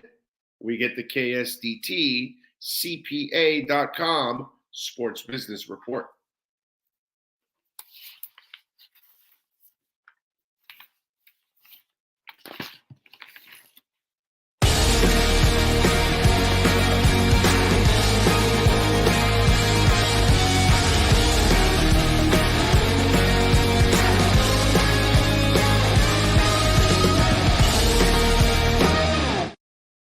All right. How about this? You know, all kinds of memorabilia go for thousands, hundreds of thousands, and sometimes even a million or millions. Well, a very, very special piece of memorabilia, kind of, went for a lot of money. The shirt worn by Diego Maradona during his legendary performance against England in 1986 in the World Cup quarterfinals sold at auction for $8.93 million, nearly $9 million. It's a record item for sports memorabilia. Maradona's performance that day was tinged with both greatness and controversy. He punched the ball past Peter Shilton to score the infamous Hand of God goal, but later it slalom past 6 England defenders for the goal of the century, handing Argentina the 2-1 win. After the match, he swapped jerseys with Nottingham Forest defender Steve Hodge, who had given the ball away to Maradona ahead of Argentina's second goal. Hodge placed the shirt up for auction earlier this year with the jersey having lived in the National Football Museum in Manchester for over 20 years. The iconic blue V-neck L'Eco Sportif shirt, adorned with a glittering number 10, is widely considered one of the most valuable pieces of sports memorabilia in existence. However, sale is not with any controversy. Maradona's family is claiming that Hodge's shirt is the one which Maradona changed out of at halftime and was not the one he wore when he scored his famous brace. Nevertheless, the shirt was placed up for auction by Sotheby's on April 20th and had only attracted one bid of $4 million until earlier this Wednesday, when a flurry of late bids pushed it past $7 million. Hodge did not reply to a request for comment. The Athletics, the shirt's authenticity earlier this month. Previously asked when he was selling the shirt, Hodge says, "I've been the proud owner of this item for over 35 years since Diego and I swapped shirts in the tunnel after the famed match. It was an absolute privilege to have played against one of the greatest and most magnificent football players of all time. It's also been a pleasure to share it publicly the last 20 years at the National Football Museum, where it has been on display. The Hand of God shirt has deep cultural meaning to the football world, the people of Argentina, and the people of England. And I'm certain that the new owner will have immense pride in owning the world's most iconic football shirt." Okay? The item, by the way, was purchased by former Everton sponsor Alisher Usmanov, a previous president of the International Fencing Federation. His assets were frozen by the European Union in March due to alleged ties to Russian President Vladimir Putin. So there you go. Anyway, wait a minute. I'm sorry. The previous most expensive item of sporting memorabilia was held by an Olympic Games manifesto written in 1892 and was sold for $8.8 million in February of 2020. So that was another item there. But anyway, and by the way, that item, I'm sorry, the shirt was not purchased by Everton sponsor Alisher. That guy is the one that purchased the original Olympics Games manifesto written in 1892. It was sold for $8.8 million in February 2020. That was the guy, Alisher Usmanov, who bought that, not the jersey. Now, the jersey, I want to say something. I hope an Argentine person bought that jersey, because he means so much to that country. He's their biggest sports icon ever. I don't even know if there'll ever be a sports icon in Argentina that will ever even come close to Maradona, much less surpass him. So I don't know who bought the shirt. We still don't know who bought the shirt, but I hope that the person that bought it is from Argentina, and I hope the shirt goes back to Argentina. That would be the coolest part of this story. That would be awesome. But man, $8.93 million, just under $9 million for a jersey. You gotta have, I mean, that's like you and I paying $9 or something. That's what it has to be for that person, what $9 million is. It's the only way you can look at it. Marcel Louis Jacques is a breath of fresh air from the likes of Alan and Joe. 6193 says strip clubs should be lining up to get their roofs done. Yeah, baby, let's go. Let's do a show from a strip club. We don't have a strip club sponsor. We have lots of sponsors, and we don't have a strip club sponsor. I mean, you know, how can I be a facilitator of fun and not have a terrific gentleman's club as a sponsor of the show? Wouldn't you all, right now, there's nearly 300 people on the chat board, besides hitting that like button. Wouldn't you all like us to do a show once a month at a beautiful gentleman's club where the ladies can join us on air and give us some sporting tips? Right? Chat board right now. Yes, you want me to broadcast? No, you don't want me to broadcast. Go ahead. What do we got on the chat board? Should a gentleman's nightclub become a sponsor of our program? What do you all think?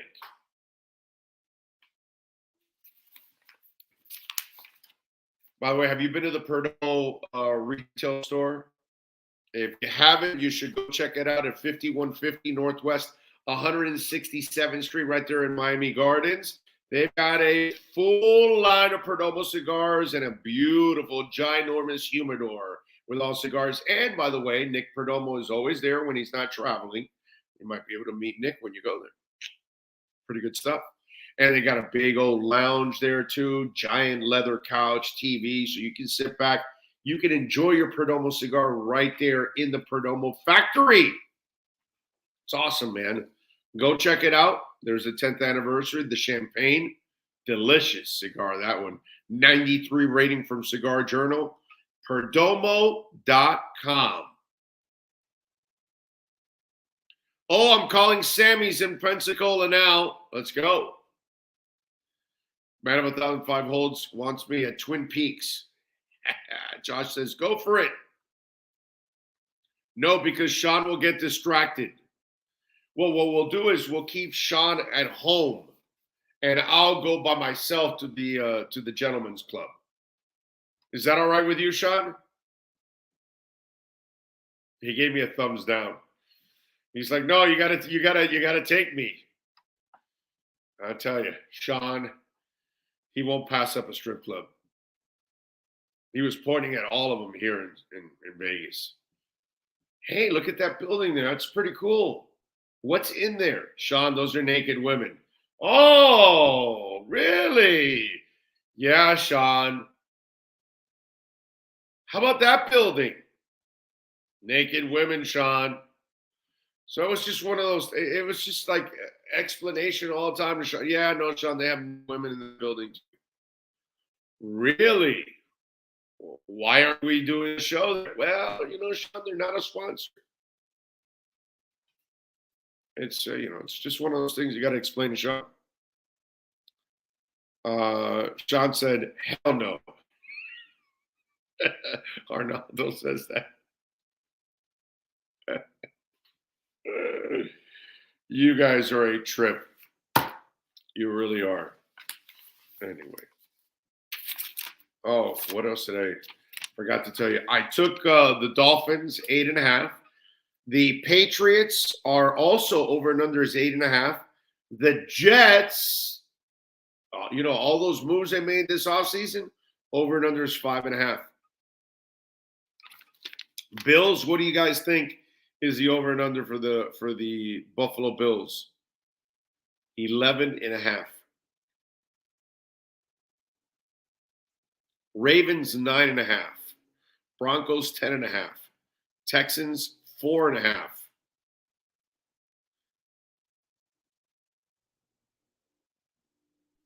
The only one I think you couldn't get was the Cleveland Browns, and that's because they don't know about the suspension with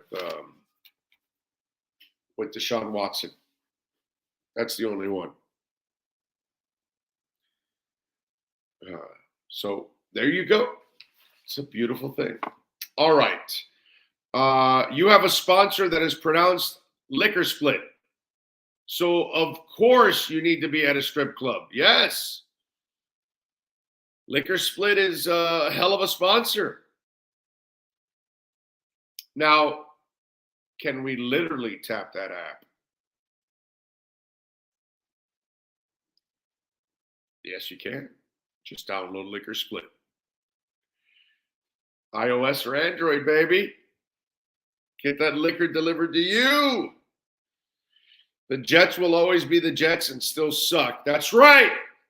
Say it with me. Jets, sucks. Jets, sucks. Big O, your music challenge for the day.